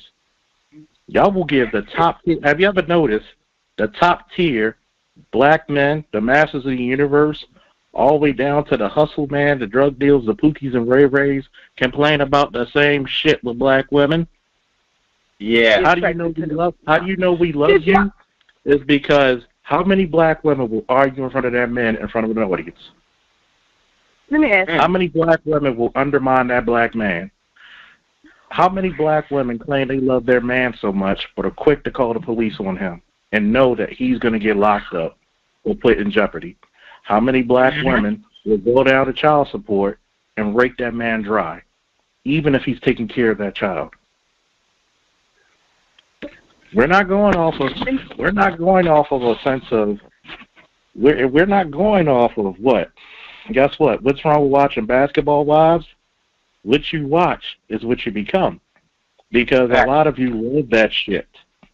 Because y'all love the fact that these chicks could go out there with all this money, don't have to be classy, and act a goddamn fool embarrassing the race. So I see the Mexican version of Basketball Wives, the white version of Basketball Wives, the Arabic version, the Native American version. I don't want to see the shit. Because it makes y'all look even worse. It's one thing if we see it, But when the whole world sees this shit, and that's your number one thing, the number one and two shows for the longest time was fucking Scandal and Basketball Wives and Love and Hip Hop. Drama. Speak to the white man who's married. Drama. A married white man at that. And actually showed her, threw the ring back on one episode and said that she didn't want easy love. She wanted hard love. So she's chasing around a man that's not hers. A lot of y'all don't see the imagery. That's why I said a part of this. The image is one of the most important things to protect in the black community. Mm-hmm. If you're gonna tell me a lot of sisters who got their degrees owe their degrees to Pookie and Ray Ray, either picking up their kids, watching their kids, and sometimes those aren't even his damn kids, hustling and selling and paying for them books and tuition. Hell, even middle class guys doing the same shit, and damn sure masters of the universe. So when I hear there's no issue with the attitude of the black woman, guess what? Black men didn't come out of niggas ain't shit out of the air, did they? Mm-hmm. Just like you said, it's not the fact that, oh, we just see this out of the blue. No. It's because we love you that much, we will put up with shit that no other man will put up with. And by the way, there's no such thing as black on black crime. It's American on American crime. And if you want to spill out crime, statistically, white people still outpace us. Facts. Okay? Because guess what Hispanics really are? White. So if you add the numbers with white people, remember, how many white people get charged with manslaughter in murder cases? But they'll charge your black ass with first or second degree murder. So don't give me those white talking points now, especially with a person who's in the law enforcement system. Mm-hmm. You know, that's not where she was going with that comment.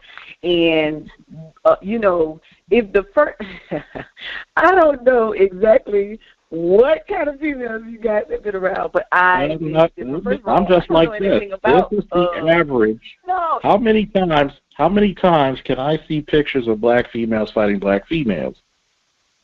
How many videos? Enough. Compared to teaching classes on how to put natural products in your hair.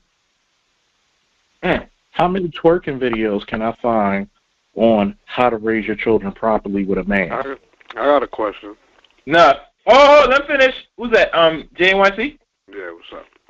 Just wait 1 second. I know y'all guys now just coming in now because y'all watch football. It's not that I have anything against our black women. The only way we're going to do this is with our women. But at the same time, when there has to be cooperation and there are certain levels of respect given, why is there such a pushback?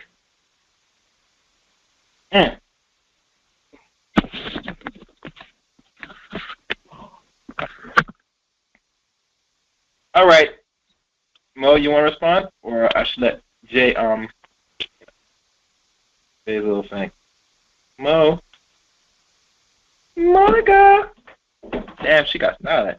All right, Jay. What's on your mind? Oh. Okay, hey, Charles. You know what? Before Jay, before you say something, you know, I had a feeling when you came tonight on this that you're gonna drop the hammer. It's like I tell most ladies, we deal with logic here, you know. Women don't want to handle that. I think Mo said you muted her by accident. No, she's not muted. She's not muted at all. I'm not muting nobody. Stop it, Monica. Don't lie. Don't play, Monica. I don't. No, please. I'm open back here. But Jay, what's up? Open back up. All right, so.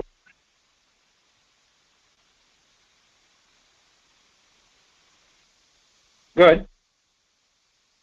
I'll make sure. Wait, you talking to me, Gary, or are you talking to someone else? Hello? Can I hear me? Yeah, yes, I can hear you. I just want to make sure my line didn't drop. Jay was saying something, but I guess he probably put himself on mute. What you said, Monica? Mo? Oh, you can hear? You can hear me? I think you had someone else speaking. Yeah, but I don't know if his line dropped, but you can go ahead. Oh. Okay. There you go. Somebody muted me. Can you hear me? Oh, somebody just muted you? Yeah, somebody muted me. Okay. Well, all right. Well, damn. Either you or Monica. But you have something to say, Jay? Yeah, I didn't know if your guest was generalizing all women and with watching like the Love and Hip Hop or Basketball Wives as being consumed by that and acting out the same thing that they see. Because I know I caught it where he was saying that that you become what you see. But I'm saying when you saying that, are you saying that in general, or do you say that a certain percentage of women that watch that become that or get influenced by what they see on these television channels and then act it out themselves? It's a little bit of a two-way street. Sometimes we live in a diametrically opposed environment where art imitates life. Because a lot of the reason why, how many times have I been in the community, still live in the community? I can walk down the street and still see the same behavior. They may be in a different tax bracket, but we see a lot of the same behavior. As I stated before, may not be all, but it's too damn many. So when you see a lot of these things going on, there is no generalization. When you see that percentage, not everybody's classy. Just like not every black man's a criminal, right? But there's some who are, right? Yeah, well, that's what I would say. It's just like when I told the sister, right? What is the number one issue that everybody in the world will say about black women? Well, we talk out of turn, we have attitudes, we have this. If we're not the ones we're not the only ones saying that. So it's like I've asked her, when a black man asks for a certain thing, why is there pushback? Now, is that every black woman? No. But when black men say it as a group, there's pushback. Black men for the longest time took it on the chin when everybody was saying black men weren't shit. And what did black men do? Prove that they weren't shit. Statistically, black men are the best fathers in the world.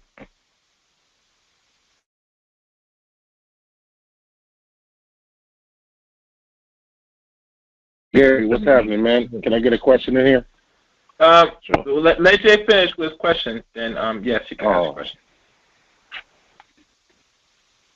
Oh, you can go ahead with the question. Are you still there? Yeah. My question is along the same line. I was thinking the same thing as Jay. I ain't really met or been around too many of these women that you're.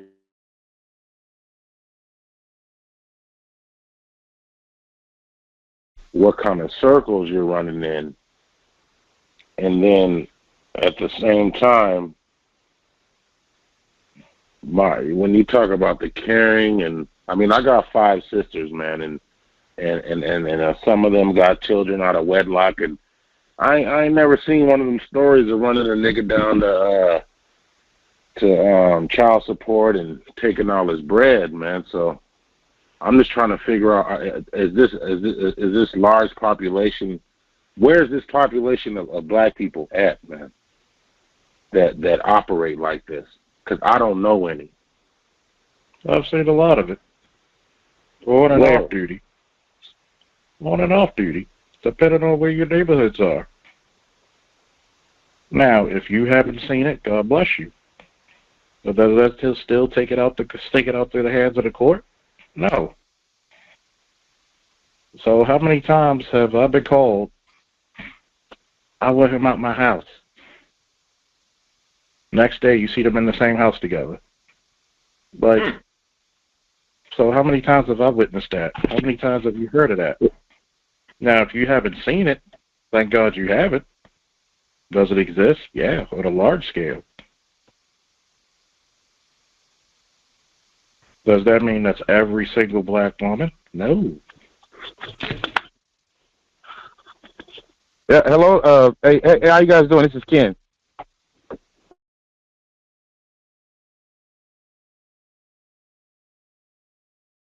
I'm just listening to the.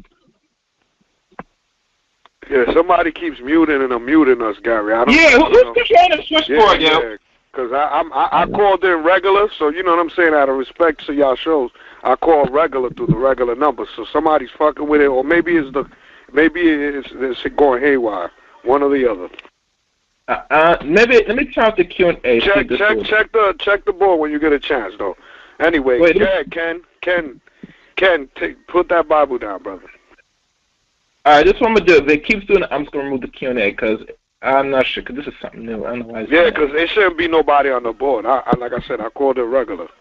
You had to unmute me so I can speak. Okay. So it's like, all right, go ahead, Ken. Wait, Ken's muted. Let me see if he actually. See what I'm saying? Something's going on with the board. Okay, there you go. Ken, now I'm good. Ken, are you? Is the thing going muted and unmuted? Muted? Yeah, unmuted? I heard it. It said right when I started talking. It said that I was muted. Say something right now. Let me see if it's fixed. Okay. So yeah, I was listening to you guys' conversation, and I actually agree with most of what the brother was.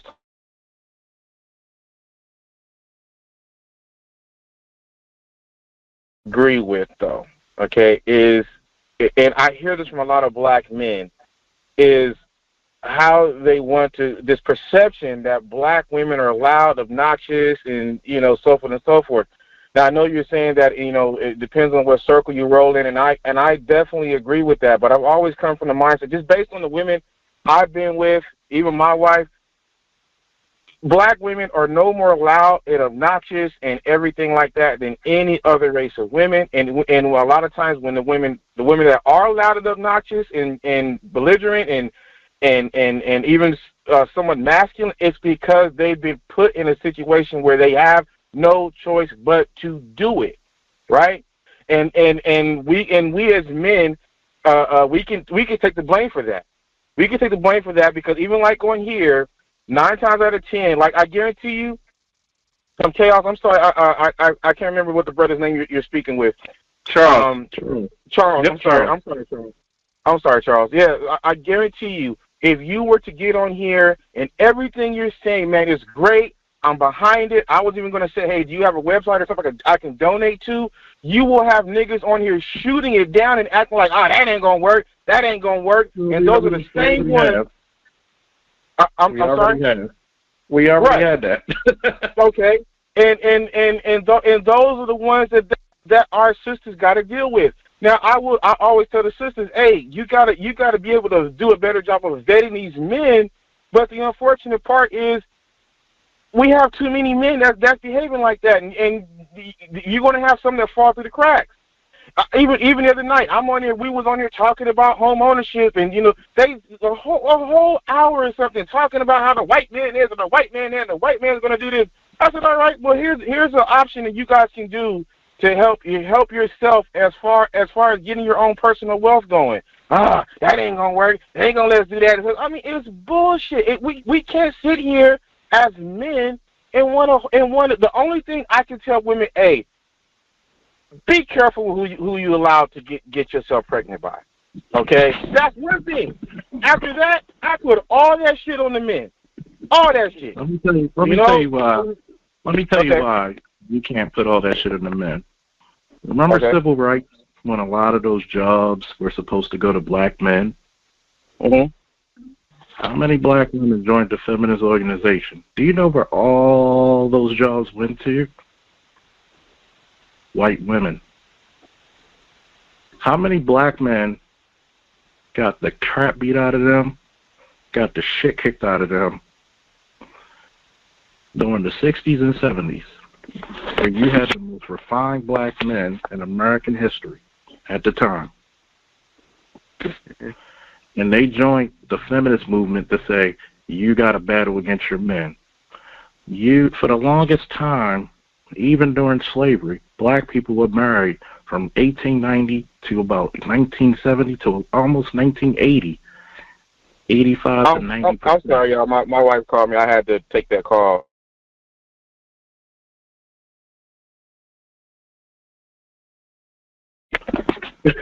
Okay. And I'll just finish what I'm saying. And I don't blame black women for stuff. But like I also tell people, how many of them turned their backs on their men? Number one, it's policy that made it popular to be a baby mama instead of a wife. How do you incentivize women into having more babies? You give them money and resources for it. 1930, when they instilled basically welfare for white women, was that white man told he couldn't be in the house? Hell no. Just like the stereotype. A lot of people don't like it. Yeah. Here's my response to that. My response is I've always come from the mindset that as a male, if you put yourself in a pole position, women will beat down the door to get to you. Look at R. Kelly. They know this man is a child molester and he locks women up in closets and he can still fill a concert with a bunch of women because of his status. The point is that we as black men have to start understanding that it starts and stops with us. The women will come. The women will go. More will come. If you get your shit together, black women will come and they will put up with a lot of your shit, a lot of it, if you got your shit together. But how many times can black men get their shit together? Remember, you're getting more benefits. Who started this when black men don't have their shit together? Guess what? When you have a system that says, hey, black man, every time we try to get our shit together, how many times the U.S. government itself put our shit down? WIC didn't start with the government. It started with the Black Panthers. What the fuck the government do? When black men were getting jobs because we were actually better with our hands than white people, what the fuck the government do? They sent all those manufacturing plants to China. So black men always been told you ain't shit. Hell, black women been in charge of the goddamn black community for 50 years. Especially when they were incentivized by welfare and given access to homes and schools, when guess what? As a black man, you got to work your ass off to get a home. And as a black man or as a woman, as a black woman or a woman, period, all you got to do is have a baby. You got all that shit, plus benefits. Excuse me, if any man thinks having welfare and food stamps is a big step up for any woman, especially a black woman, he's delusional. What was the you first thing? Delusional. You are. Miss Lady, how many times was that option taken? Guess what? Just like historically, how many black men left the home or act like he wasn't in the home so he could get the benefits because they sent his job overseas? Who the hell is America going to help first, the white man or the black one? And you're right. You're right about that, Charles. You're right about that. So don't tell me. So don't tell me you don't live. We have a country of overachievers when it comes to the black race. Number one, the fact that we still exist isn't a bad male thing. Yes. I'm sorry to interrupt. You. Yes. Hey, man, but the shit just keeps on muting. I'll call back. Let me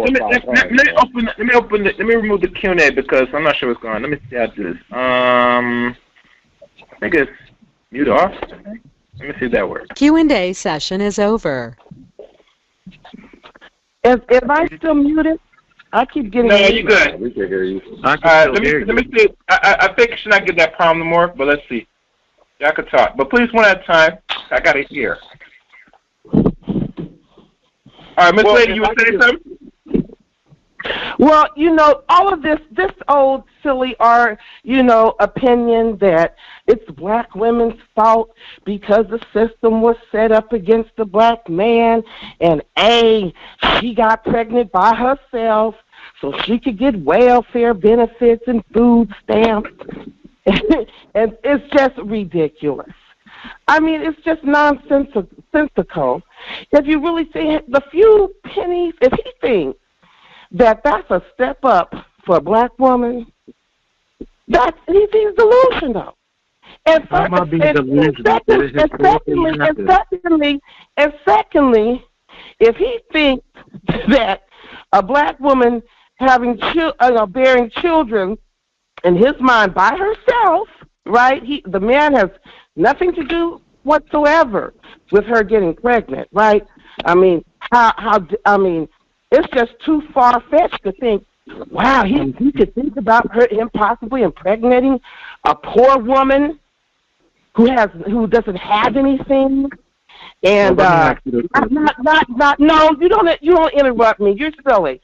And not wearing a condom. And not wearing a condom, not even having that much sense to wear a condom when he knows he has nothing.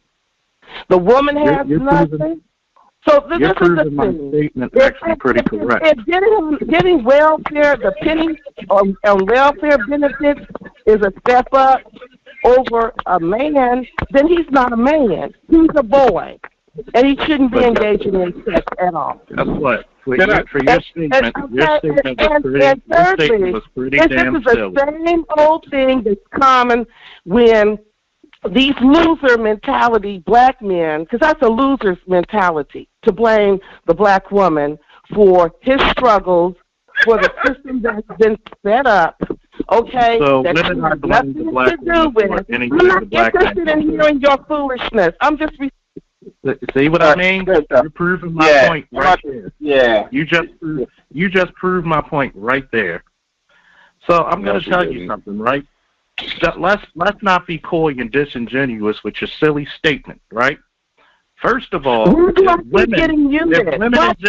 it. I'll let you say what you said, correct?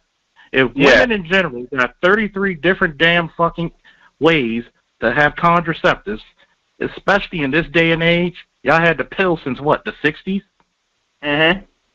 If they would have gave men the pill, guess what? Black men wear more condoms statistically than anybody. So let's debunk that. Number two, how the hell, when did you hear me blame the black woman? Not once. Not once. When I told you I understand policy made it more popular to be a baby mama than to be a wife. Because how many girls were kicked out by their own damn mothers because they were physical competition, especially if she had a boyfriend that was not the father of that child, kicked those daughters out the house. How do I know? That's what happened to my girlfriend currently when she was younger. So what's the quickest way for a young black woman to get a house, have a baby? So what is she going to get? Food stamps, roof over your head, water, house, bath. She's going to get financial aid, assistance for education to go to school to better her life. But you look at the black man who is public enemy number one. No matter what you say, no matter what you think, historically, even fucking Monahan said racism was not, you were never the target of racism. It was the black man. So, when it goes back to the original argument that black men are the garbage men of the dating world, what white woman would disrespect white men like that? Because even your staunchest feminists are still married. If you want to go by facts, why are black women the least married? Why y'all have the highest divorce rates? Because y'all have power for so long, you don't want to defer to your man. What I'm starting to believe, really, what it is an inferiority complex. Because if you really want a man doing great and you have to listen to him, that snarky attitude she just showed is going to come out. But like I said, if it was with a white man, none of that shit would come out because she know Johnny Boy ain't going to take that shit. Facts. Now, hold on. Is it the same thing with black men and white women? that they Black taper men, off see, their black, you know the reason why. nigginess? Do they taper off their nigginess when they with guess what? non-white, non-black? Guess what? You got white women searching for black men. What woman can black men not get? No, what I'm saying Why do I keep getting muted? Why? What woman can a black man not get? Because they're going to tell us we're easier to deal with than any other man on earth. Why is we that? Ask for less. We ask for less. Why is that? I keep getting muted. Why is I what? think it's somebody messing with the switchboard, Miss Lady. I don't have control of the board. You know, if this isn't a man, he calls himself a man. He's not a man. Let's be clear and let's be correct. No, see what I mean about the snarky attitude? That came out of your mouth. That I respect you and call you man. You're just proving my point. Because you just try to emasculate me. You are not a man. It's recorded. You know I'm not a man. How am I not a man? See, this is exactly what I was talking about.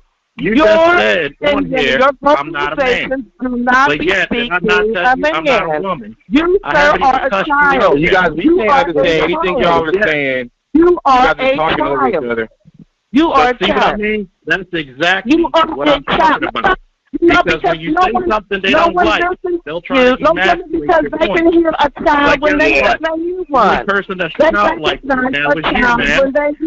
The only person right now that's childlike is you, ma'am. Because you don't like what I gotta say. Because it's the truth and it's not a damn thing you can do about it. No woman is going to respect what you have to say because it's a lie. I have no problem getting any woman. It's a lie. You are a liar. You are a fearful liar. Guess what? Miss Lady, one at a time, Miss Lady. Miss Lady, you and are this is the emotional outburst I just talked about. When it comes to a little bit of respect, notice how she's smart. No one wants that. Nobody's attracted to it. It's unintelligent. And you are a criminal. Exactly. The bottom line, that's it. Miss Lady, I'm trying to say something, and you're going back and forth like you're not hearing me, please. Relax.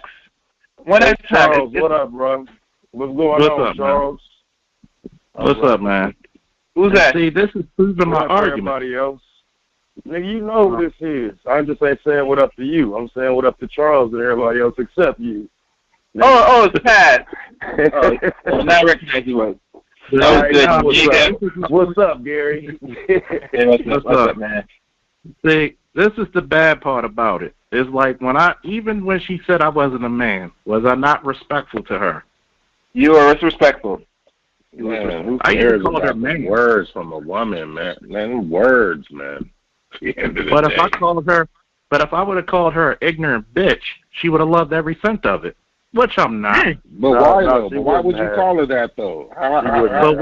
But why would she? That make you feel good? Time, I'm not, because it wouldn't. You know why? Because when you say you're not a man, would she say that to a white man? No, she wouldn't. I hope so. When I tell you all the stuff that happened historically in the black community, remember, y'all didn't have to take welfare, but y'all knew that those jobs black men had, for example, Bethel Steel in Baltimore and Harvard Ford in Baltimore. A lot of these jobs, black men worked for 30-odd years, putting families through college, buying houses. But that's the thanks we get. But that you're not a man speech, you hear that all the time. At first, she came on here real nice, right? Mm-hmm. See how deceptive that gets? When you say something they don't like, you're not a man anymore. When you do everything they say, you're the greatest man on earth.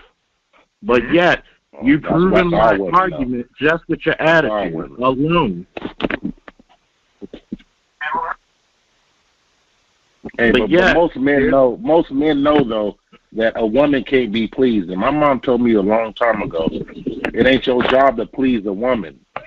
So, I understand that she gonna have some different thoughts and some different ways about her, but that's her problem, not mine. I mean, but like I could say easily to her, you're not a woman because the shit she pulled was not ladylike.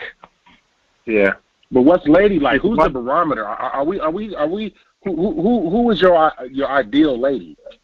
Who can And guess we look what? at? It's not an ideal lady because guess what? Okay, then what you talking about? What's ladylike? If she's What's being ladylike? respectful, then that's being a lady. Just like I What's called her ladylike? man. Ladylike is being respectful, is it not? Because guess what? If you're going by what your grandparents and your grandmothers did, especially in a different atmosphere. Oh, boy. My grandparents. Okay, well, what about the grandmother that got her ass whooped? Which one? If she was respectful. She was respectful. Which one? My grandmother was respectful, but my granddaddy was a drunk. He liked to whoop and what ass. happened, He was a drunk. what He liked happened to whip historically? ass. So, what happened historically? Who Grandma, blames him? Grandpa, Was that her fault? Grandpa went to Was that jail. her fault? Who was the first person to bail her out? To bail him out was Grandma. They weren't going to jail. They weren't going to jail in the 50s and 60s. Because the fuck if they weren't. They weren't going into jail. No, they weren't. The fuck if they weren't. We were still the number one people going to jail, even back then. Not for whooping our wives' ass. Yes, they were. Because the first person. I don't know who had a telephone. Guess what? I don't know who had a phone like that in the history book. That black man is still going to jail. Matter of fact, they were doing that shit since slavery. Can I had another comment I wanted to make to you, Charles. Get your opinion Okay. on this. I hate black women, so I love it. Yeah, that's what so say, you know, with this government shutdown, and I kind of follow. I know you. I'm not. Well, I don't want to say any names, but just I know some of the people that you're kind of you do chats with. A few of them. Okay. I have heard them talk about this government shutdown and how the food stamps are going to get taken away from women, and they're going to be losing their houses and stuff like that, right? and instead of them saying, because I've heard this before that like with your argument that women chose welfare, and I'm not disagreeing with you. I'm not that was in the 60s. Today, okay. We're talking about people losing their houses and the food stamps, people losing their food stamps, stuff like that. And what I'm hearing these black men say is not that these women are going to come back to the negotiating table for a commitment or marriage or anything like that. These men that run in your circles are saying, "Hey, we gonna get all kinds of pussy now," right? And who said that? Your circle. I mean, I don't want to call any names, but the point. Because guess what? Number one, nobody said this about pussy, right? What's the first thing people said about it? That's what I heard them say that. Because yes, I did. Why didn't you address? Number one, if you heard them say it, why didn't you address them? We'll start with that. I did. Well, I wasn't on the panel. No. You heard it right then and there. You should address that individual who said it. So you should have got. I wasn't on the panel. I'm not going to put words in another grown man's mouth. You will address that individual. Hold on to that Bible, Ken. Chill out. You will address that individual directly. Okay. Just like you addressed me, you address them directly. Number two.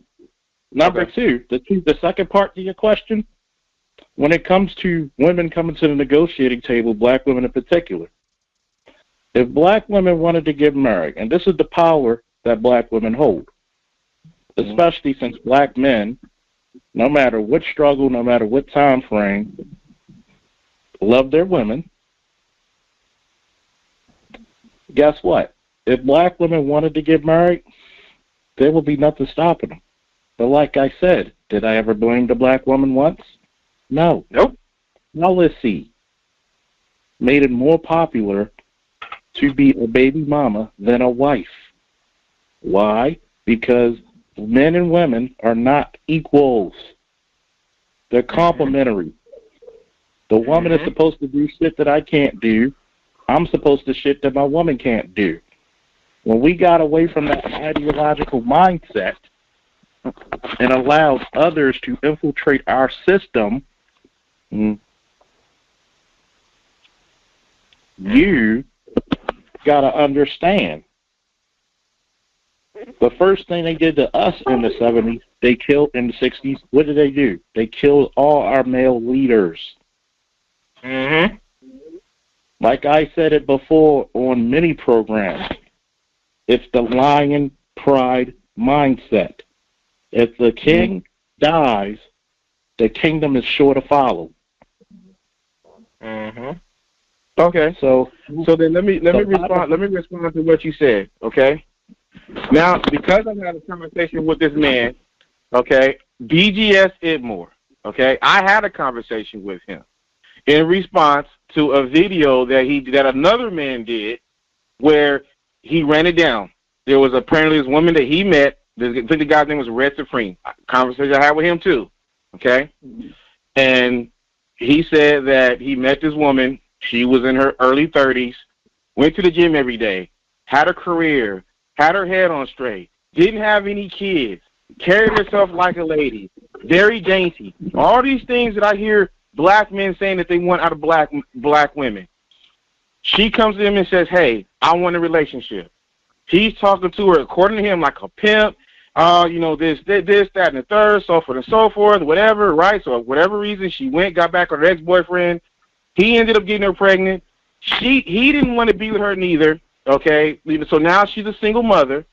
And the point is, you have two black men, okay? One that's sitting up here complaining about, most black men complaining about how black women should be. Well, here's an example of a woman that is the antithesis of what a lot of black men say black women are, okay? And they still didn't do right by her. I presented that very same argument. Hold on, brother. Hold on. I'll let you talk. Hold on, time out. I'll let you talk. Let me respond. I presented this to BGS IBMOR, and it became a knockdown, drag-out between myself and him.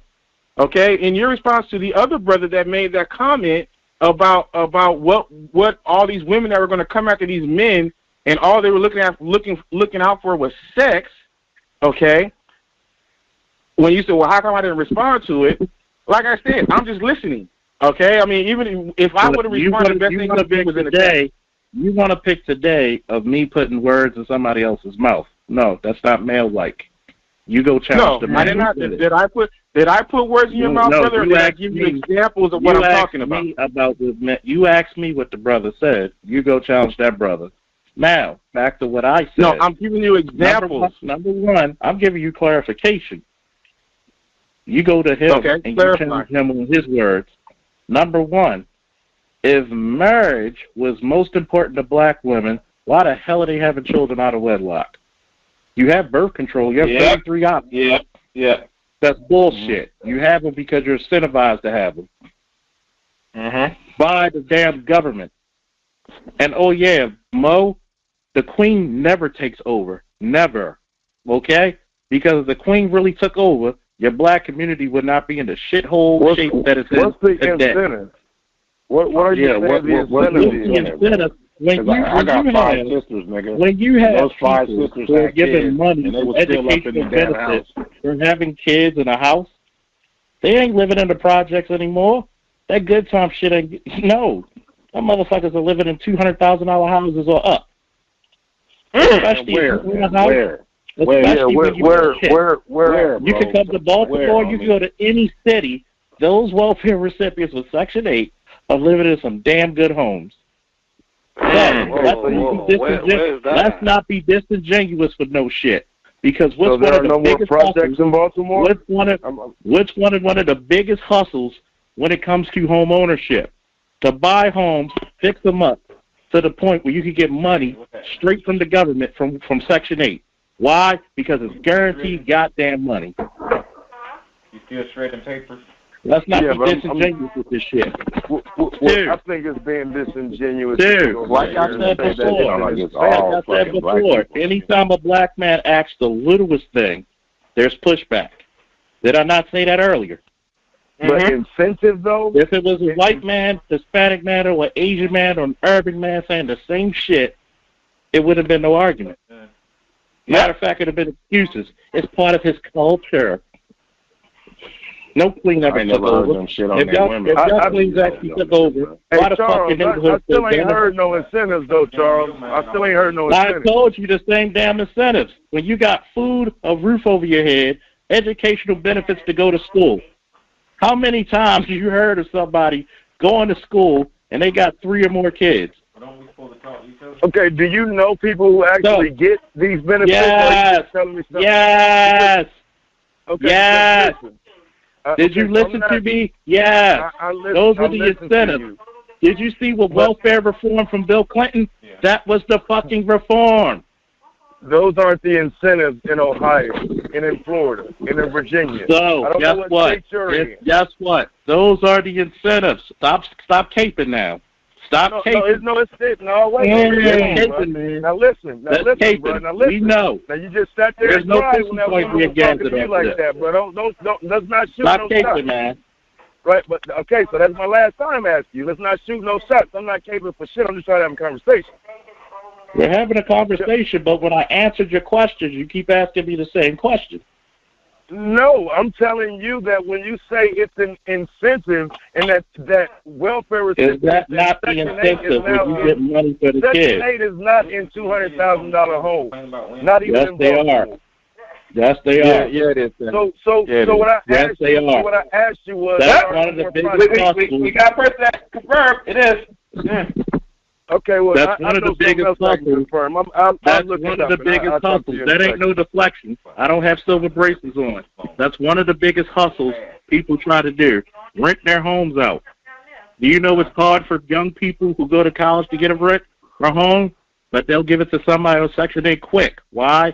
Guaranteed money. Guaranteed money. Hey, hold on, let me stop right there. I know some right now where I live at, Charles Faulkner. Any of y'all niggas have one of these homes? Wait. Let me, since you mentioned that, hold on. Hold on, let me say this. You know what you said, Charles?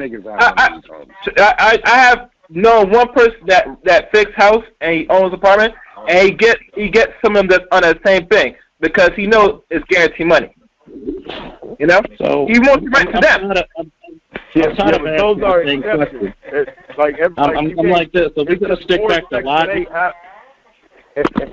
Right. What logic says that Section 8, see, this is the misconception of Section 8. This is the misconception of Section 8. They're not putting you in the projects anymore. Hell, they're putting you in county with some townhouses. Okay? Yeah, this is also a misconception of Section 8. There's men getting it too, and food stamps. Yeah, but how many men compared to women? Enough. Not enough. Like saying how many men and women get food stamps. Not even close. Hold on, wait. Can I? Even with how many men compared to women? Even if you have it all in these women's names, there are men that are leeching off of these niggas that are leeching off of these women, which means that they are getting, they are benefiting from the same incentives. A lot of these ladies can't get a man, so what they're going to do is they're going to keep a man by guess what? You can't keep him by your charm. Hey, I'm going to go get this low-ranked man to stay with me because I can't get the upper echelon man because of my attitude and because I won't be in the circles of where that guy's being. So I'm going to go get this low-ranked man that had babies by because even if he doesn't have money to bring him with child support, I'm still going to get money by the government. It's incentivized. Do black men act like white men? Are our mannerisms like white men? Okay, so do we expect our women? Do we expect our women to act like white women?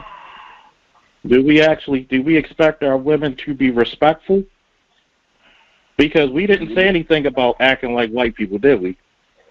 Nope. But which women are you talking about that are disrespectful? Which women are disrespectful? We're supposed to respect them. So where are we going with this white man shit? Which women are disrespectful? Will black women act differently when they're around white people? Because there's housewives in New York, there's housewives in Orange County, there's housewives in Beverly Hills, and they just as fucking ratchet as the ones in Atlanta. And guess what? At the same damn time, how do we have ratchet shit going from up and down the fucking economic class? If I still ate like this right here, I would be down to 100. Women are women, regardless of the money. So in other words, when you get money, if you want to go by white people, if you want to go by white people, once again, who's in charge of the white community, white women or white men? Where I live, white women. White men are in charge of the white men. You gotta. It's white men and you know it. Who's in charge of the white black men are. community? Black men or black women? Black women are. So let's stop being coy when it's been no, fuck they ain't. never said. Scan the barcode. Maybe in your household, black women ain't in charge of what I'm saying. Yeah, all right. Barcode and put it in there for you. Yeah, ain't no. And the only reason it's been like that is because of slavery. Well, Charles, I agree with a lot of what you're saying. I just think that we get to an extreme when we want to start putting extreme. See, it is an extreme. It is an extreme because when I'm listening to what you're saying, not that it's not necessarily true, but just like you can go to the root cause of why our men in the situation that you're in, but you're not prepared to give that same kind of leniency to women. Again, a lot of the reason why our women, the women that are loud and obnoxious, as you say, they are that because of the males that they've dealt with. And this is where I get called, where women go like that since the beginning of slavery. Website. Since slavery, they were given power over their house, right? Even if you go back to prior to the 60s, and we know that in the black marriage rate was highest than any other race, right? It was the highest for almost a century. Oh, right. Okay.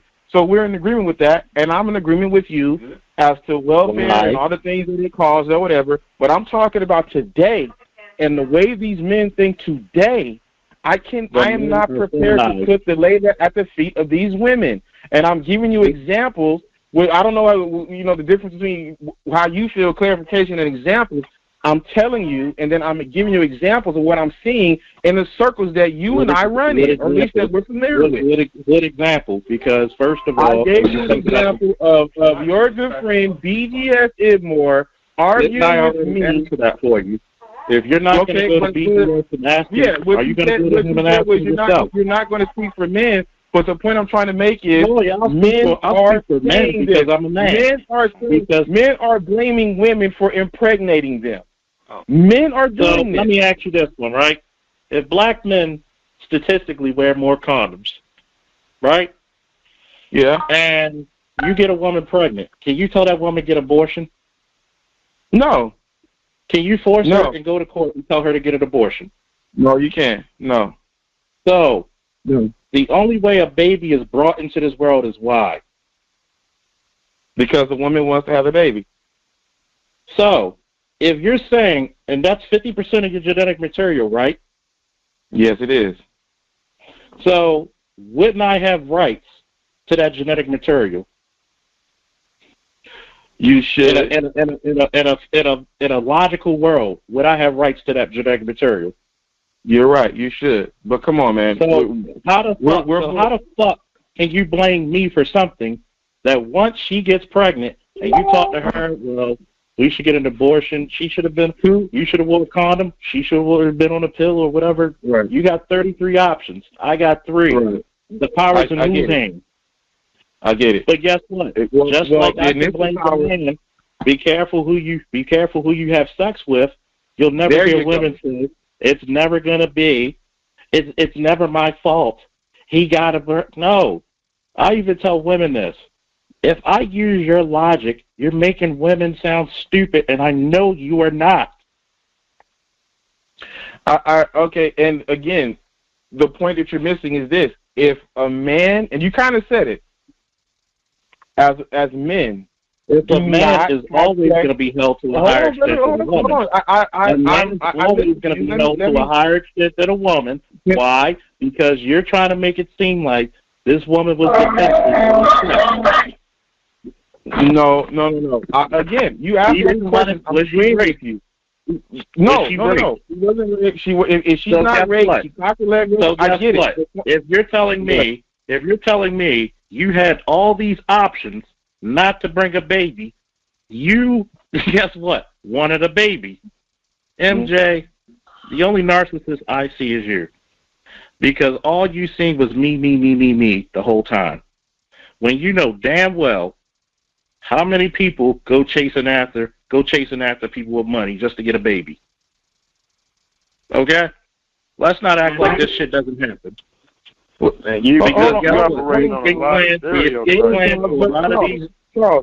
Charles, to your point and what you were saying, I mean, again, with my son, okay, I always tell him, look, it is your job to make sure that you do not impregnate. If you don't want any children, you make sure you do not leave that up to a woman. It's the unfortunate consequence of the world that we live in. You're right. Women make all these decisions they make the final decision as far as if that baby's going to live or die, and we as men have to deal with it. It is unfortunate. I disagree with it, but that's just what it is, brother. That's what it is. So that's what it is. But guess what? We all know that's what it is. But don't act like there's no one. Don't act like the woman's a victim here. I'm not saying she's a victim. I'm saying don't because if you have 33 chances, not make ourselves 33 chances not to have it. I don't want to hear women shit about who they had a baby by. He ain't shit. Water seeks his own level too. Okay? So if that woman saying that man ain't shit, what does that make you? You're equal. and guess what? When you carry a baby for 9 months, you can't say you hate that man. That's mighty a lot of love to carry something for 9 months and bring it out painfully through childbirth, is it not? Mm-hmm. Yeah, I mean, I agree with that. I'm gonna treat you like a logical brother. You sound like a very intelligent brother. So let's stay on the logical. We're not gonna do this emotional bullshit.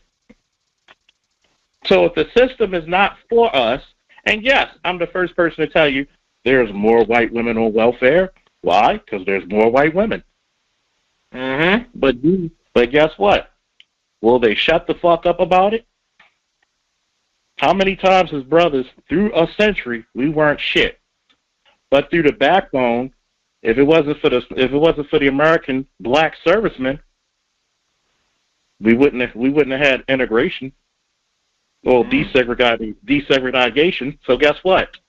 In 47 they desegregated the military, which opened up opportunities for black men. Because no matter what man and what culture, every man respects a man who went to war, correct? Yep. Yeah. So if black men weren't shit, why did we still use 80% of the fucking inventions that we still use today? Mm-hmm. How many times have I said on this post today, in order to make the black society better, black men and black women have to work together? How many? Several. You right? said it a lot. I've been listening. I appreciate the game plan you laid out. So I'll just say even when I told the lady of how she's acting, did I fucking treat her like a bitch? Nope. Or did she disrespect me not calling me a man? But she sure as hell felt comfortable disrespecting you. So how am I not a man? How am I not a man if my son lives with me? This later on, you know that. How am I not a man if my son lives with me? Really? Yeah. How am I not a man if I fought in a war zone and I'm currently a police officer and I have genitals that prove that I'm a man? So how am I not a man? Because she was saying that to insult you, to hurt you. She called me a coward. She said I wasn't a man. That's just her. I'm thinking something happened in her life that has her pissed off at black men. Okay. So right then and there, would she not be a hindrance to her own argument, or would she be did she prove me right? I mean, in the conversation you guys are having, she was upset. You're calling out. She proved me right. She felt you were calling out black women. So, and what's wrong with calling out your women? They call it out. In my opinion, nothing. If you love something, if you love something, would you correct it? Yeah, I agree. Did I say all black women are like that? At one time, did you ever hear me say all? And I can go with my basement right now. I could actually, because if you use general statements, that means you're not what? Talking about all. You're talking about a big overall picture where you can take this percentage of black people and this percentage of people. Correct? Yeah, but are we talking about the rule? You make it sound like you're talking about the rule. and most of the men on this line don't have much experience. I even gave black women. If you For listen some to me reason, carefully, most of the black men on this phone haven't experienced what you've experienced. I'm just trying to figure out why that is.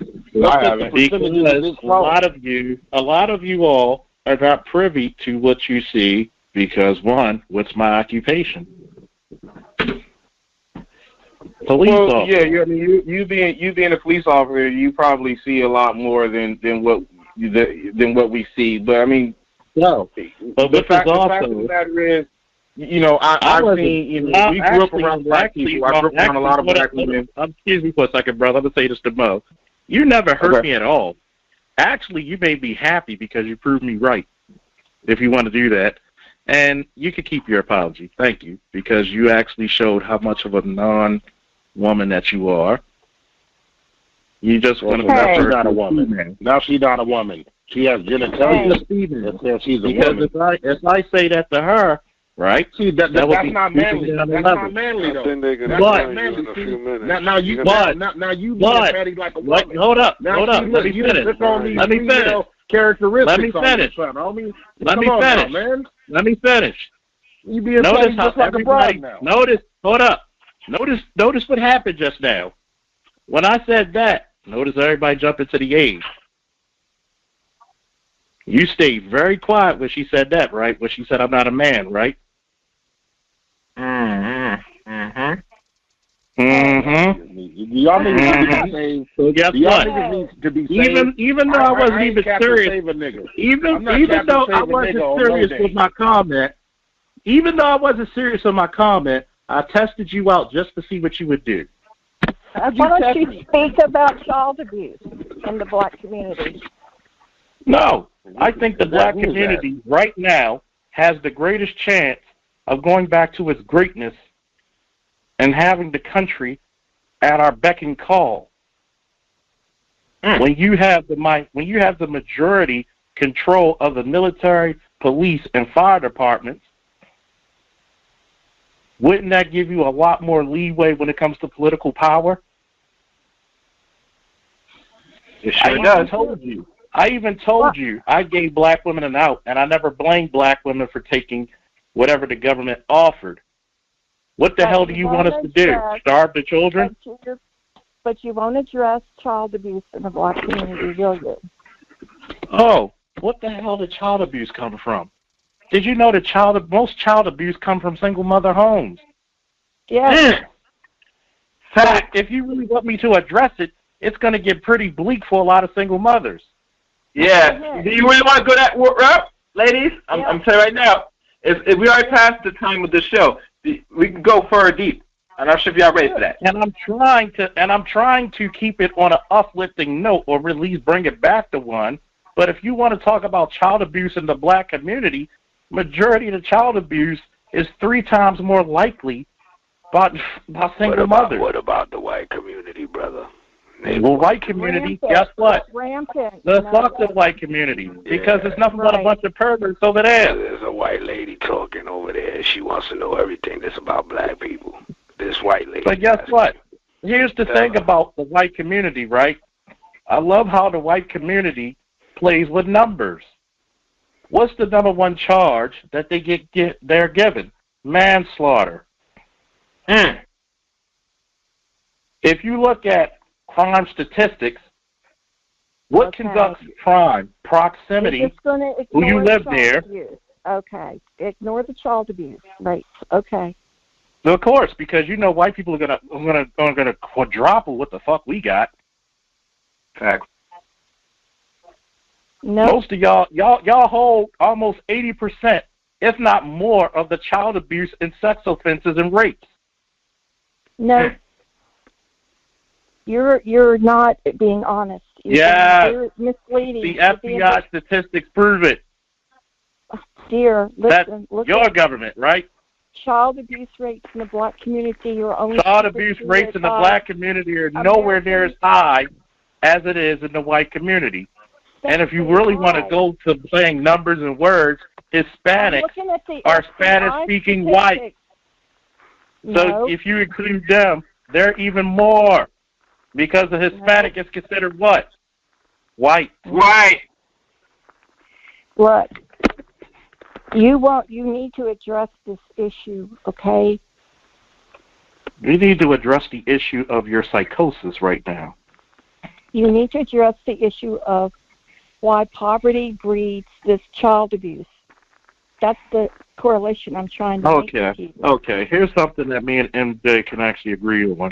If black people are 13 to 14% of the population, how the fuck can we have the majority of anything?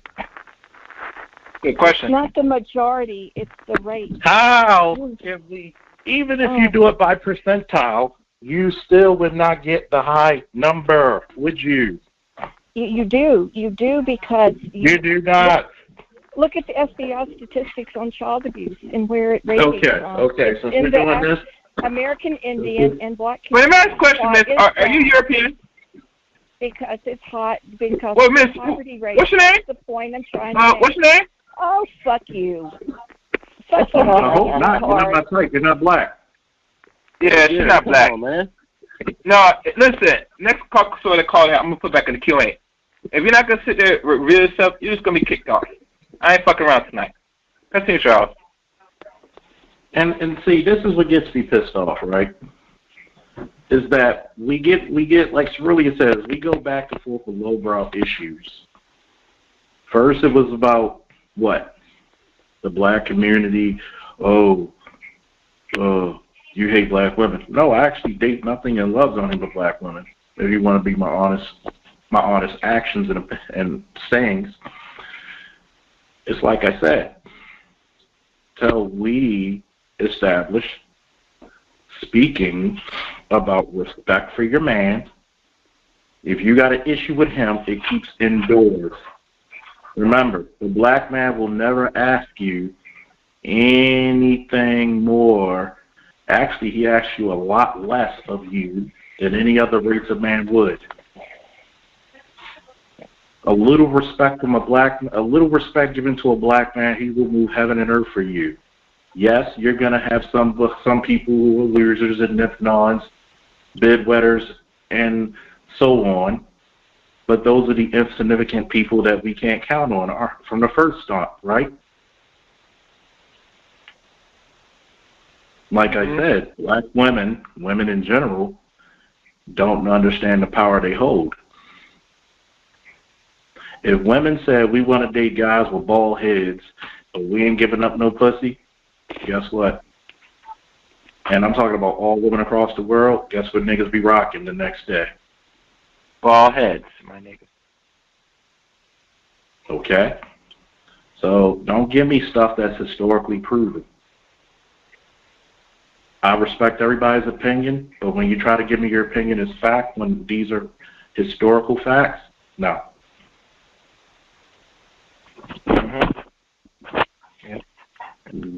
Okay? Two, when it comes to this white issue, I don't give a damn about the white issue. You're in power. There's no struggle you will ever have that will outweigh the black one. Ever. Fuck your life. For anybody who doesn't care about that.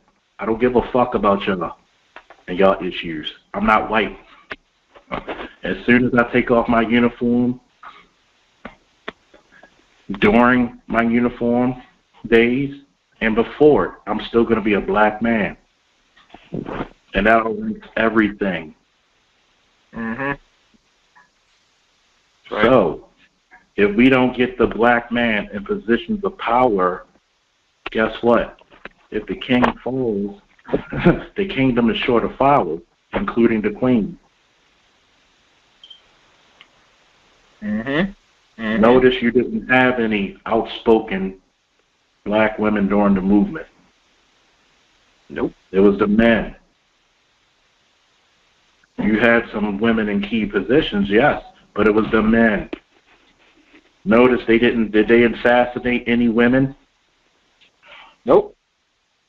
Because women are more dependent on the environment than men. We challenge the environment. They find a comfortable spot within the environment to nest. That's right. What they do, they nest. That's their role. Next. That's why That's why they fucking use military strategy against us. That if we knew military strategy beforehand, guess what? Nobody would have picked up a welfare check and said, "Fuck you, we stand by our men." Mhm. Did you bring this clown on the show, Gary? Because he's just a clown. Don't worry what I bring on the show. You listen or not. I'm saying no concern about who I bring. I'm just asking a question, and you're agreeing with him. That means that you're a clown too. Yeah. Well, you don't have to listen, Miss Lady. Let me say this. Hold on, lady. You see, the problem with this conversation is black people want to be coddled. I'm not in the business to be coddling nobody. We're sitting there being logical here. I brought Charles Faulkner because I asked him to come on to bring on his views and, not only the plan, but just in general, conversation. If y'all feel the conversation is too much, that's going to hurt you, going to send a person or give you a heart attack, I'm sorry. I have no control of that.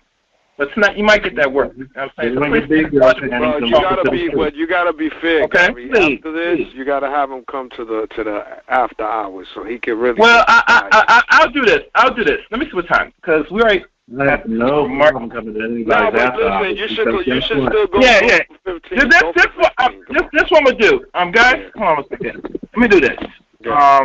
Q&A session has started. All right, Charles. Hold on. Let me see if I can get this thing. Charles, you there? Yep. Charles? Yep. All right. I'm going to do this. Because since people are in their emotion and feelings, one other thing I want to ask before I end our part of the section. After that, they're going to go into their little after hour. And I'll tell you, we'll talk for a few bits just in case if you want to deal with the after hour. But it's this. Okay. There are three things that you mentioned and that caught my attention that every person should understand what they don't really understand about us community. What are the three things that black men or, just in general, that they don't care? The black community does not give a damn about black boys, education, and the heroes of their own narrative. Mm-hmm. Now, if you could elaborate. Right now, we'll start with black boys. The black boy in the community, what is he looked at?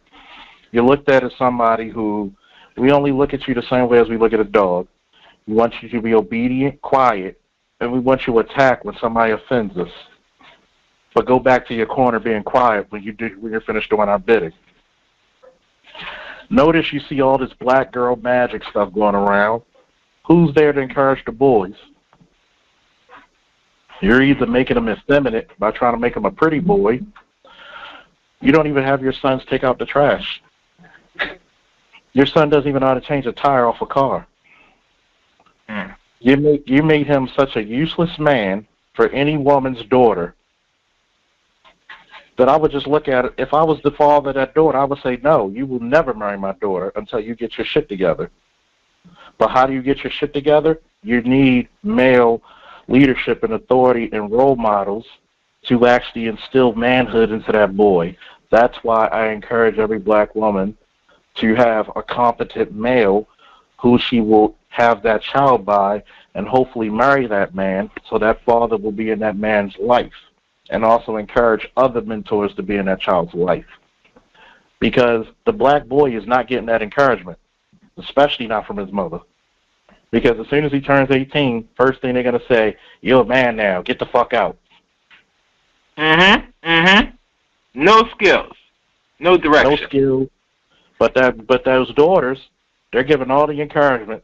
They're giving all this stuff. She can literally have a baby. Like I said earlier, if she's incentivized to get a baby, and guess what's going to happen? She'll get all the benefits.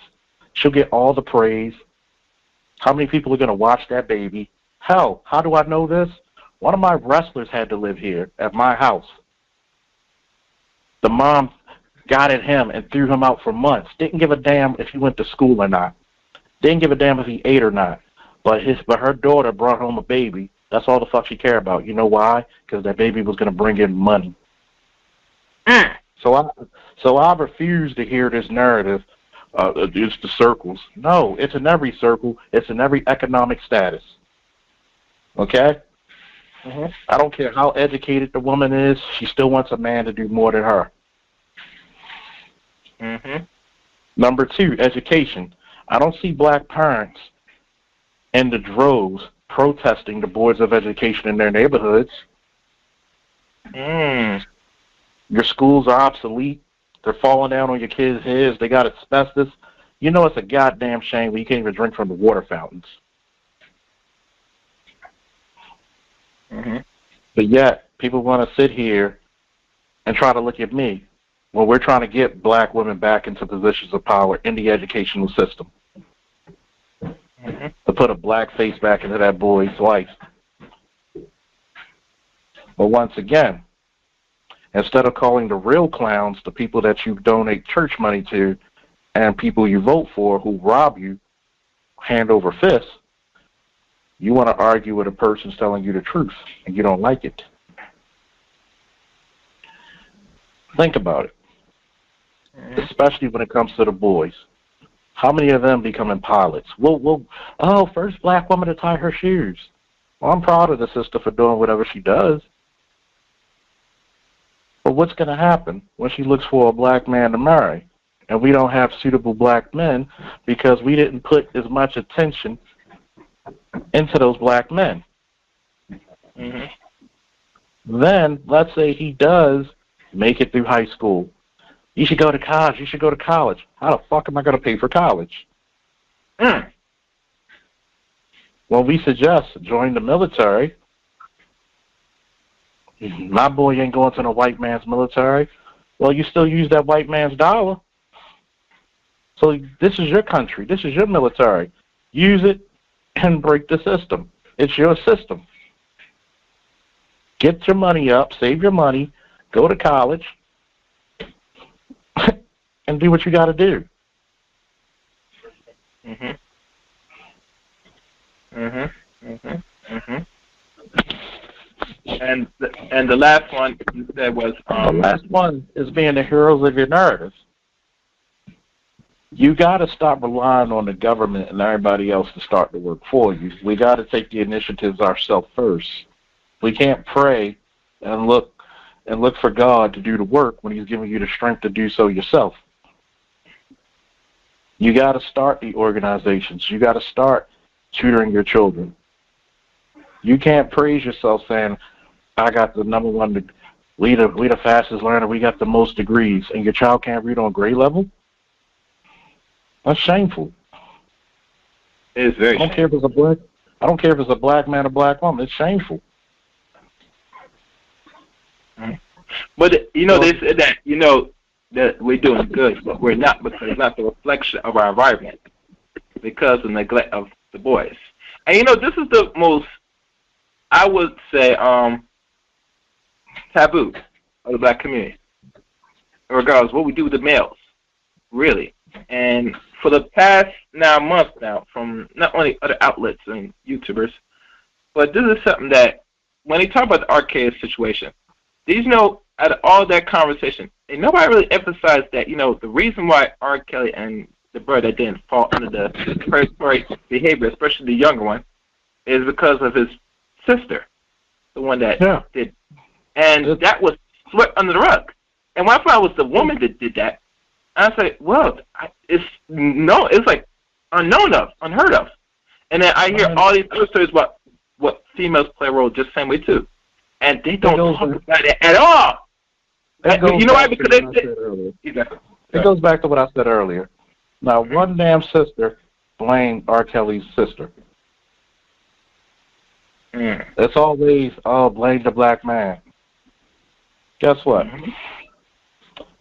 It's always good to use the black man as the scapegoat. Yeah. And we took it on the chin for the longest time. As soon as we speak out against it, so you heard the lady, I'm not a man, I'm a clown. No, lady, you're not capable of even coming close to capturing the essence of what Charles Faulkner Jr. is. Just because you don't like what I say doesn't make it any less truthful. If it hurts, deal with it. It's the same thing about how many of your sons are failing or getting arrested selling drugs. What did you do for them? What avenues did you give them? Or did you just baby him? which majority of them are babies. That's why I fell into the cracks. And the only time they join sports is because they look at the boy as a cash cow to buy them a house. Yeah. Yeah. I mean, you can't say that we're going to progress as a society and you allow a feminist and gynocentric ideology to teach your kids, especially your boys. We got toxic masculinity. Well, I'm one with my toxic masculinity. My shit's so toxic, I killed 5 bull elephants with a drop of blood. Okay? Mm-hmm. Be one with your masculinity. Never let anybody shame you with it. Because that's what the women want anyway. They don't accept that soy boy shit. And they know it. Mm-hmm. That's the reason why it's so hard for them to find it. It's like this. If I look at a problem and say, why are black women the least married but the most divorced? Mm-hmm. But there's more married black men. You got to look at the problem for what it is and not what you want it to be. Yeah. You can't go about the problem emotionally. Why doesn't a black man have the jobs he wants? Once again, we can't look at that problem emotionally. We got to look at it with strategy. And that's the problem with the black community. We're too damn emotional because we have a little bit too much feminine energy.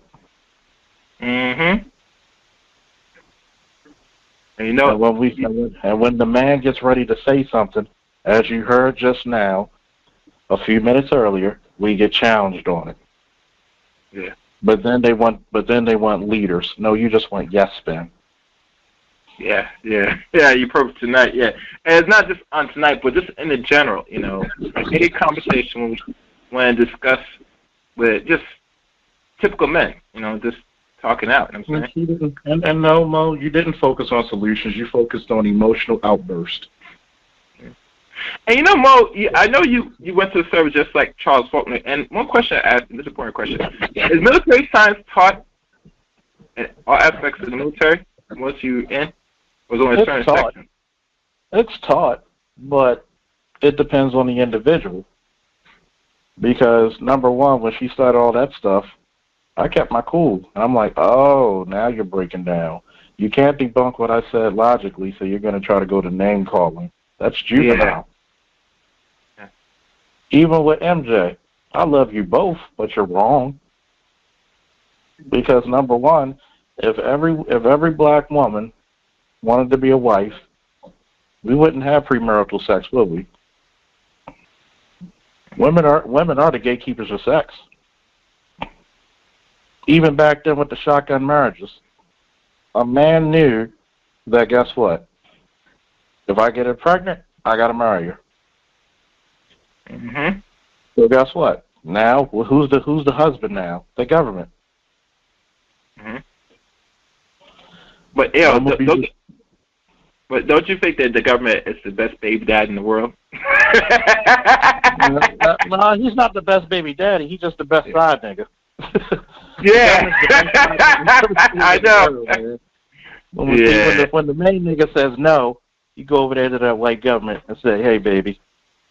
He said, "You want that money? No, we gotta save it for the house." He said he won't give me no money because we saving for a house. Kick that nigga out. Give you Section 8, girl. Okay. All right. Oh. He wants to control you. He complained about the kids. Y'all not sure where you want to go to school? Take that nigga to child support. Get the money anyway. Mm-hmm. You're the perfect side nigga. It's just nowadays, the handcuffs, the baby's being off the nipple right now. Mm-hmm. Yeah. And if women in general were smarter, especially black women, look, if black men only says, okay, treat us a little bit better, stay in shape, be cooperative, that is not much to ask. That's nothing. Mm-hmm. And black men will work hard as shit for you. We're not talking about the Nifnons. We're not talking about the Madden Kings, the Pissants. We're talking about real black men. Mm-hmm. They will go and move heaven and earth for you just for a little bit. Mm-hmm. Yeah. And if we're talking about issues, guess what? if a black man was given a chance to reap the rewards of what women get, think about it. You had some of our greatest inventions by people with a 6th grade education. I know. But we're always the ones who are tamped down. We're not allowed to be angry. We're not allowed to be mavericks. Hell, a lot of y'all don't even want us to be the rulers of our own damn house. As soon as you get mad, I'm going to call the police. You acting crazy. Call that white boy in a second. Call that man. Oh, they've been doing that since what? The overseer. Calling that overseer. And you wonder why one of the babies got red hair. Oh, okay. All right, we're gonna chill on that. Yeah. This one I'm gonna do. I'm gonna open these last 2 lines. I'm gonna call it somewhat of the night. Who's 52664? Who's this? It's Monica. Oh, are you back, Monica? All right, stay right there. Let me see who's number 4. Number 4. Well, I shouldn't say that because the board. I'm just laughing at some of the comments because I've known people to take care of kids that weren't theirs and move heaven and earth for kids that aren't theirs, and women that don't respect them all the way.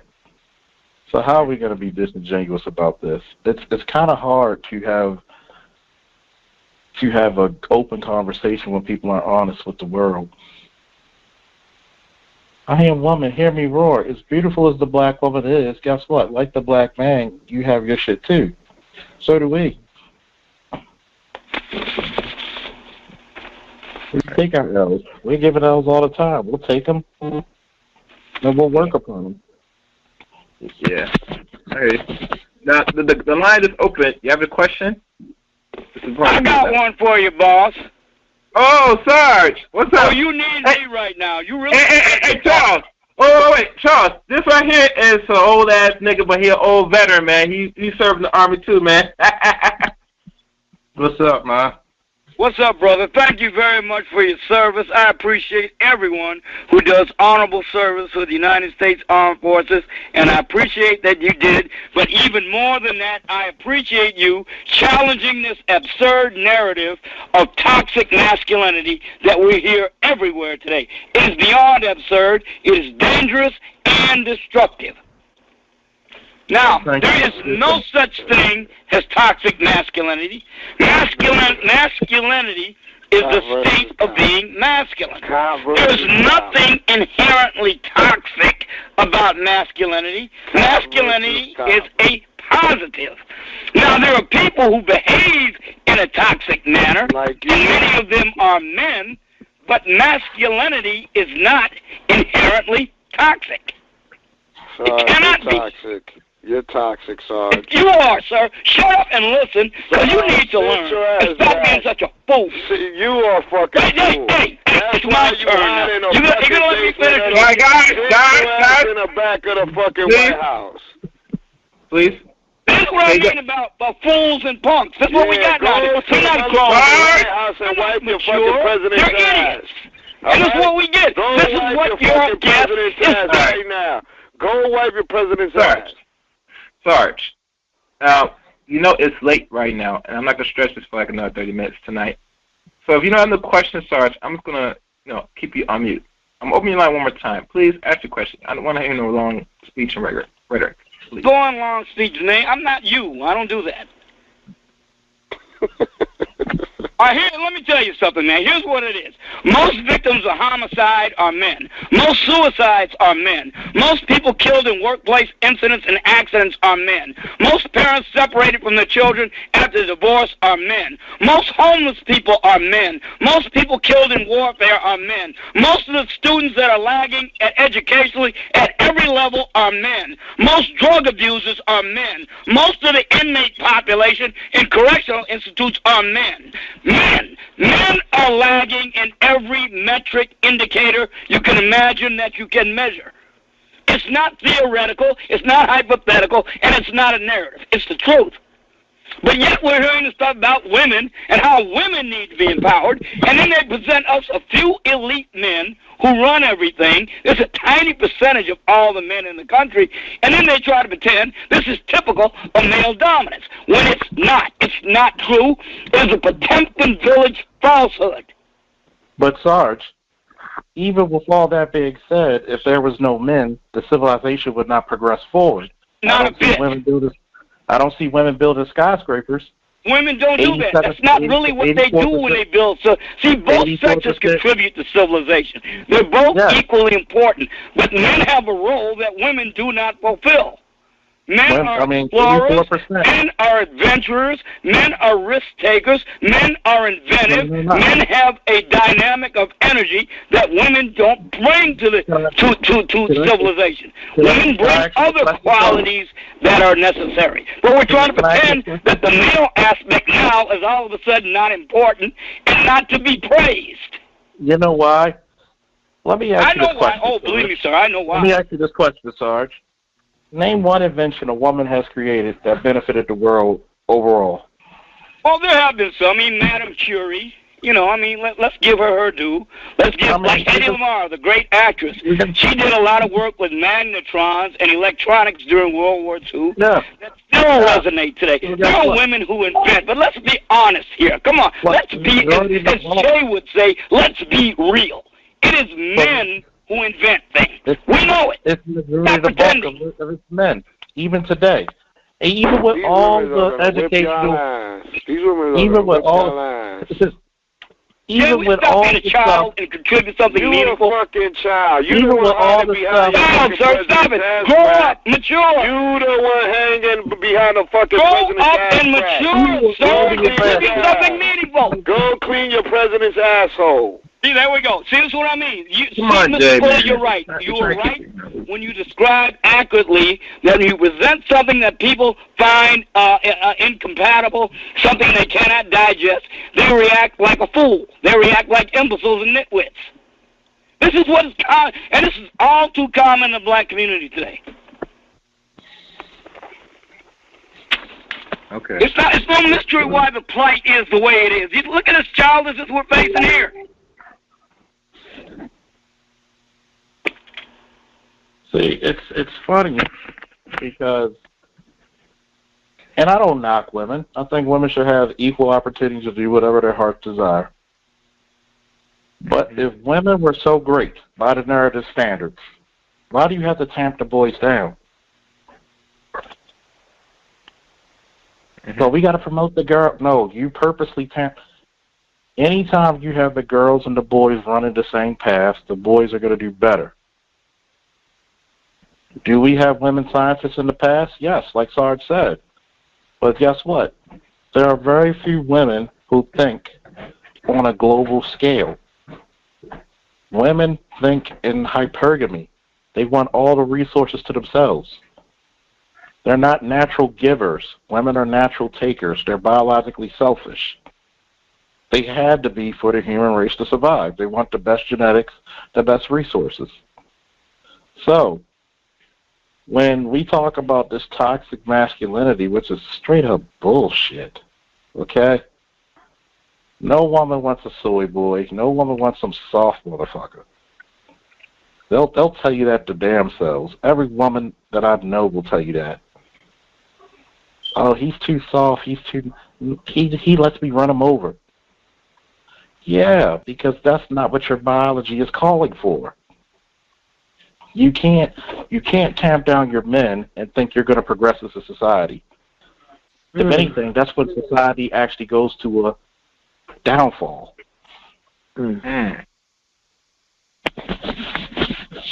Because women are not going to push the envelope. They're not.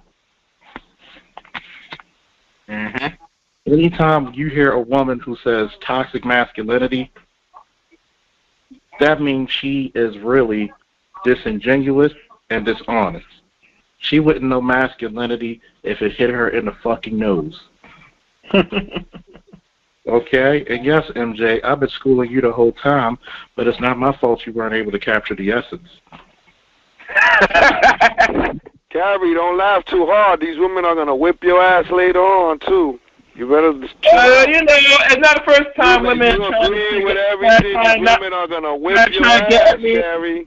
Like I told most females this, I get down, man. I don't really give a fuck. You know what I'm saying? All right, get ready when they whip your ass, and don't run. That's wonderful. Make sure when you end the show that you stay on course, brother. Don't worry. Don't worry what I'm about to do. Don't worry about it, man. All right, don't run. That's all I'm telling you. Don't worry. We good, man. We good.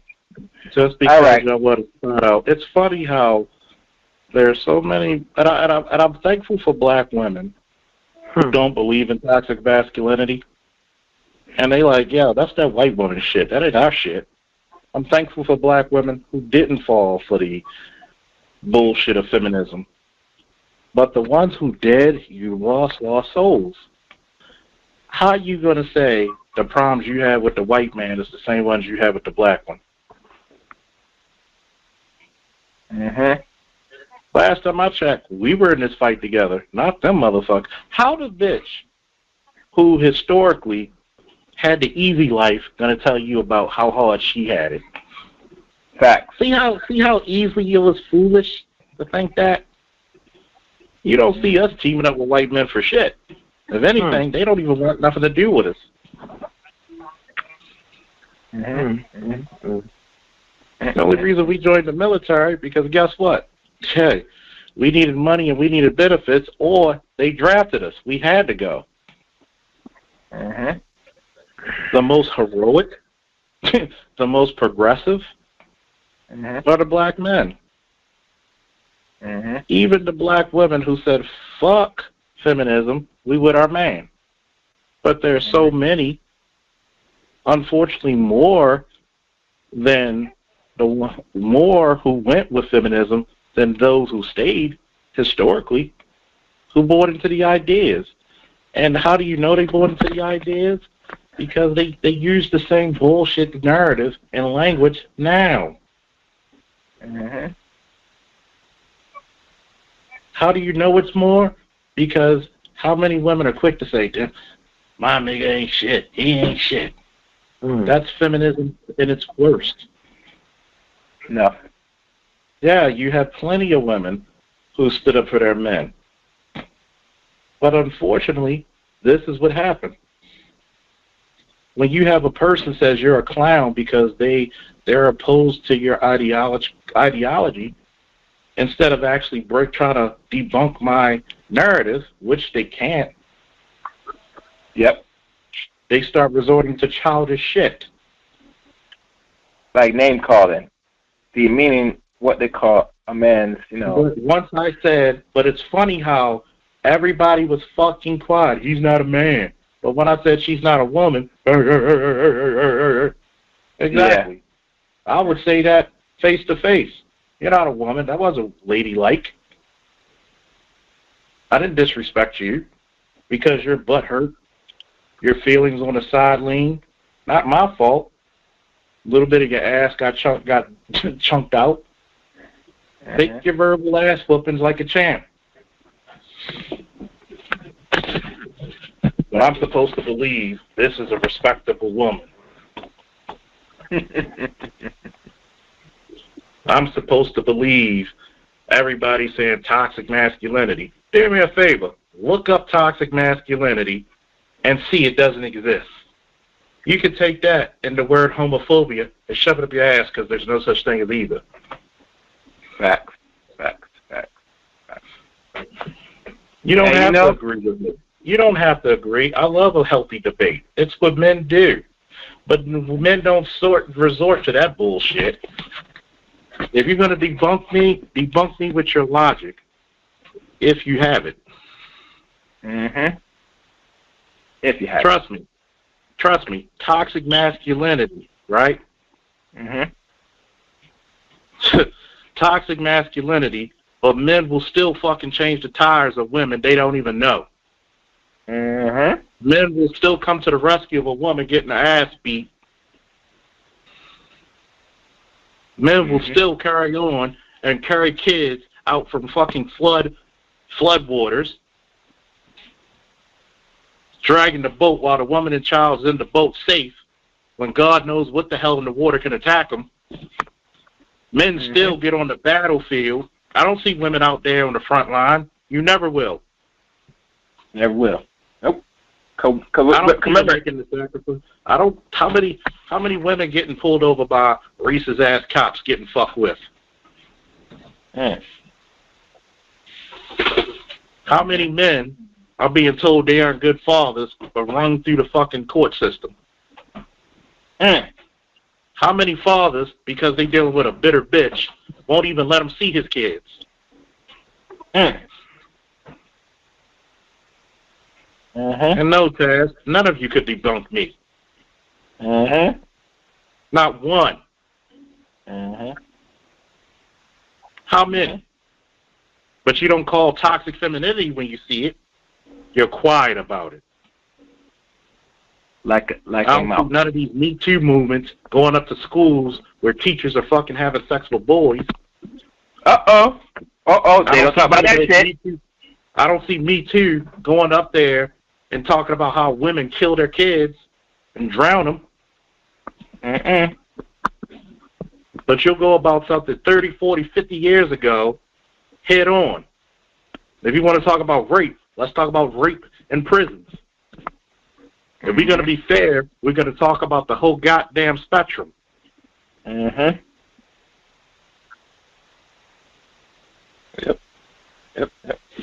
That's what you want. You don't want equality. You want superiority.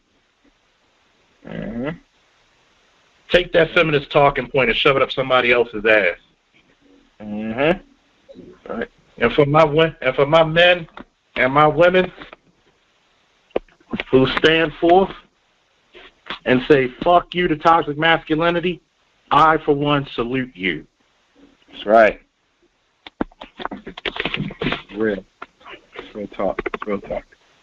I'd like to say this was an honor tonight, Mr. Charles Faulkner, Jr., for you having come aboard as a guest tonight on my show.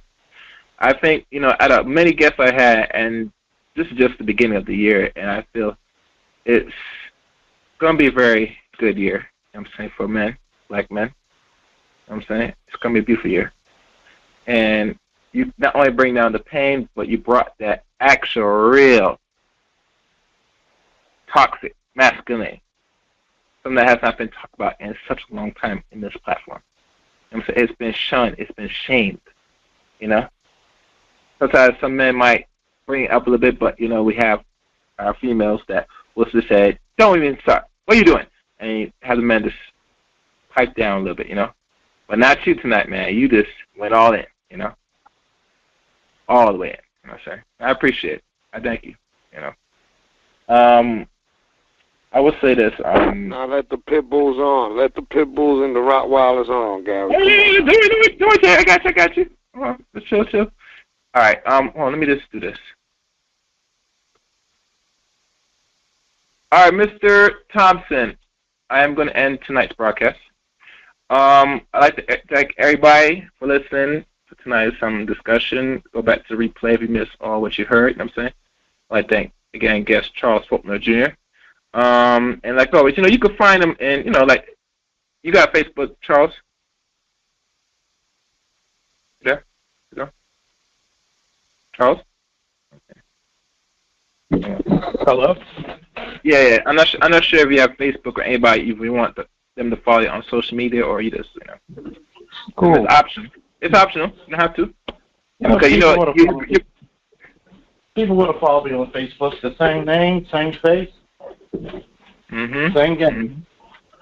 All right. And, like always, here, tune in till next time to another great broadcast. This is Chaos here. Signing off. Thank again. Good night, black people. Open up the Q&A now. Goodbye.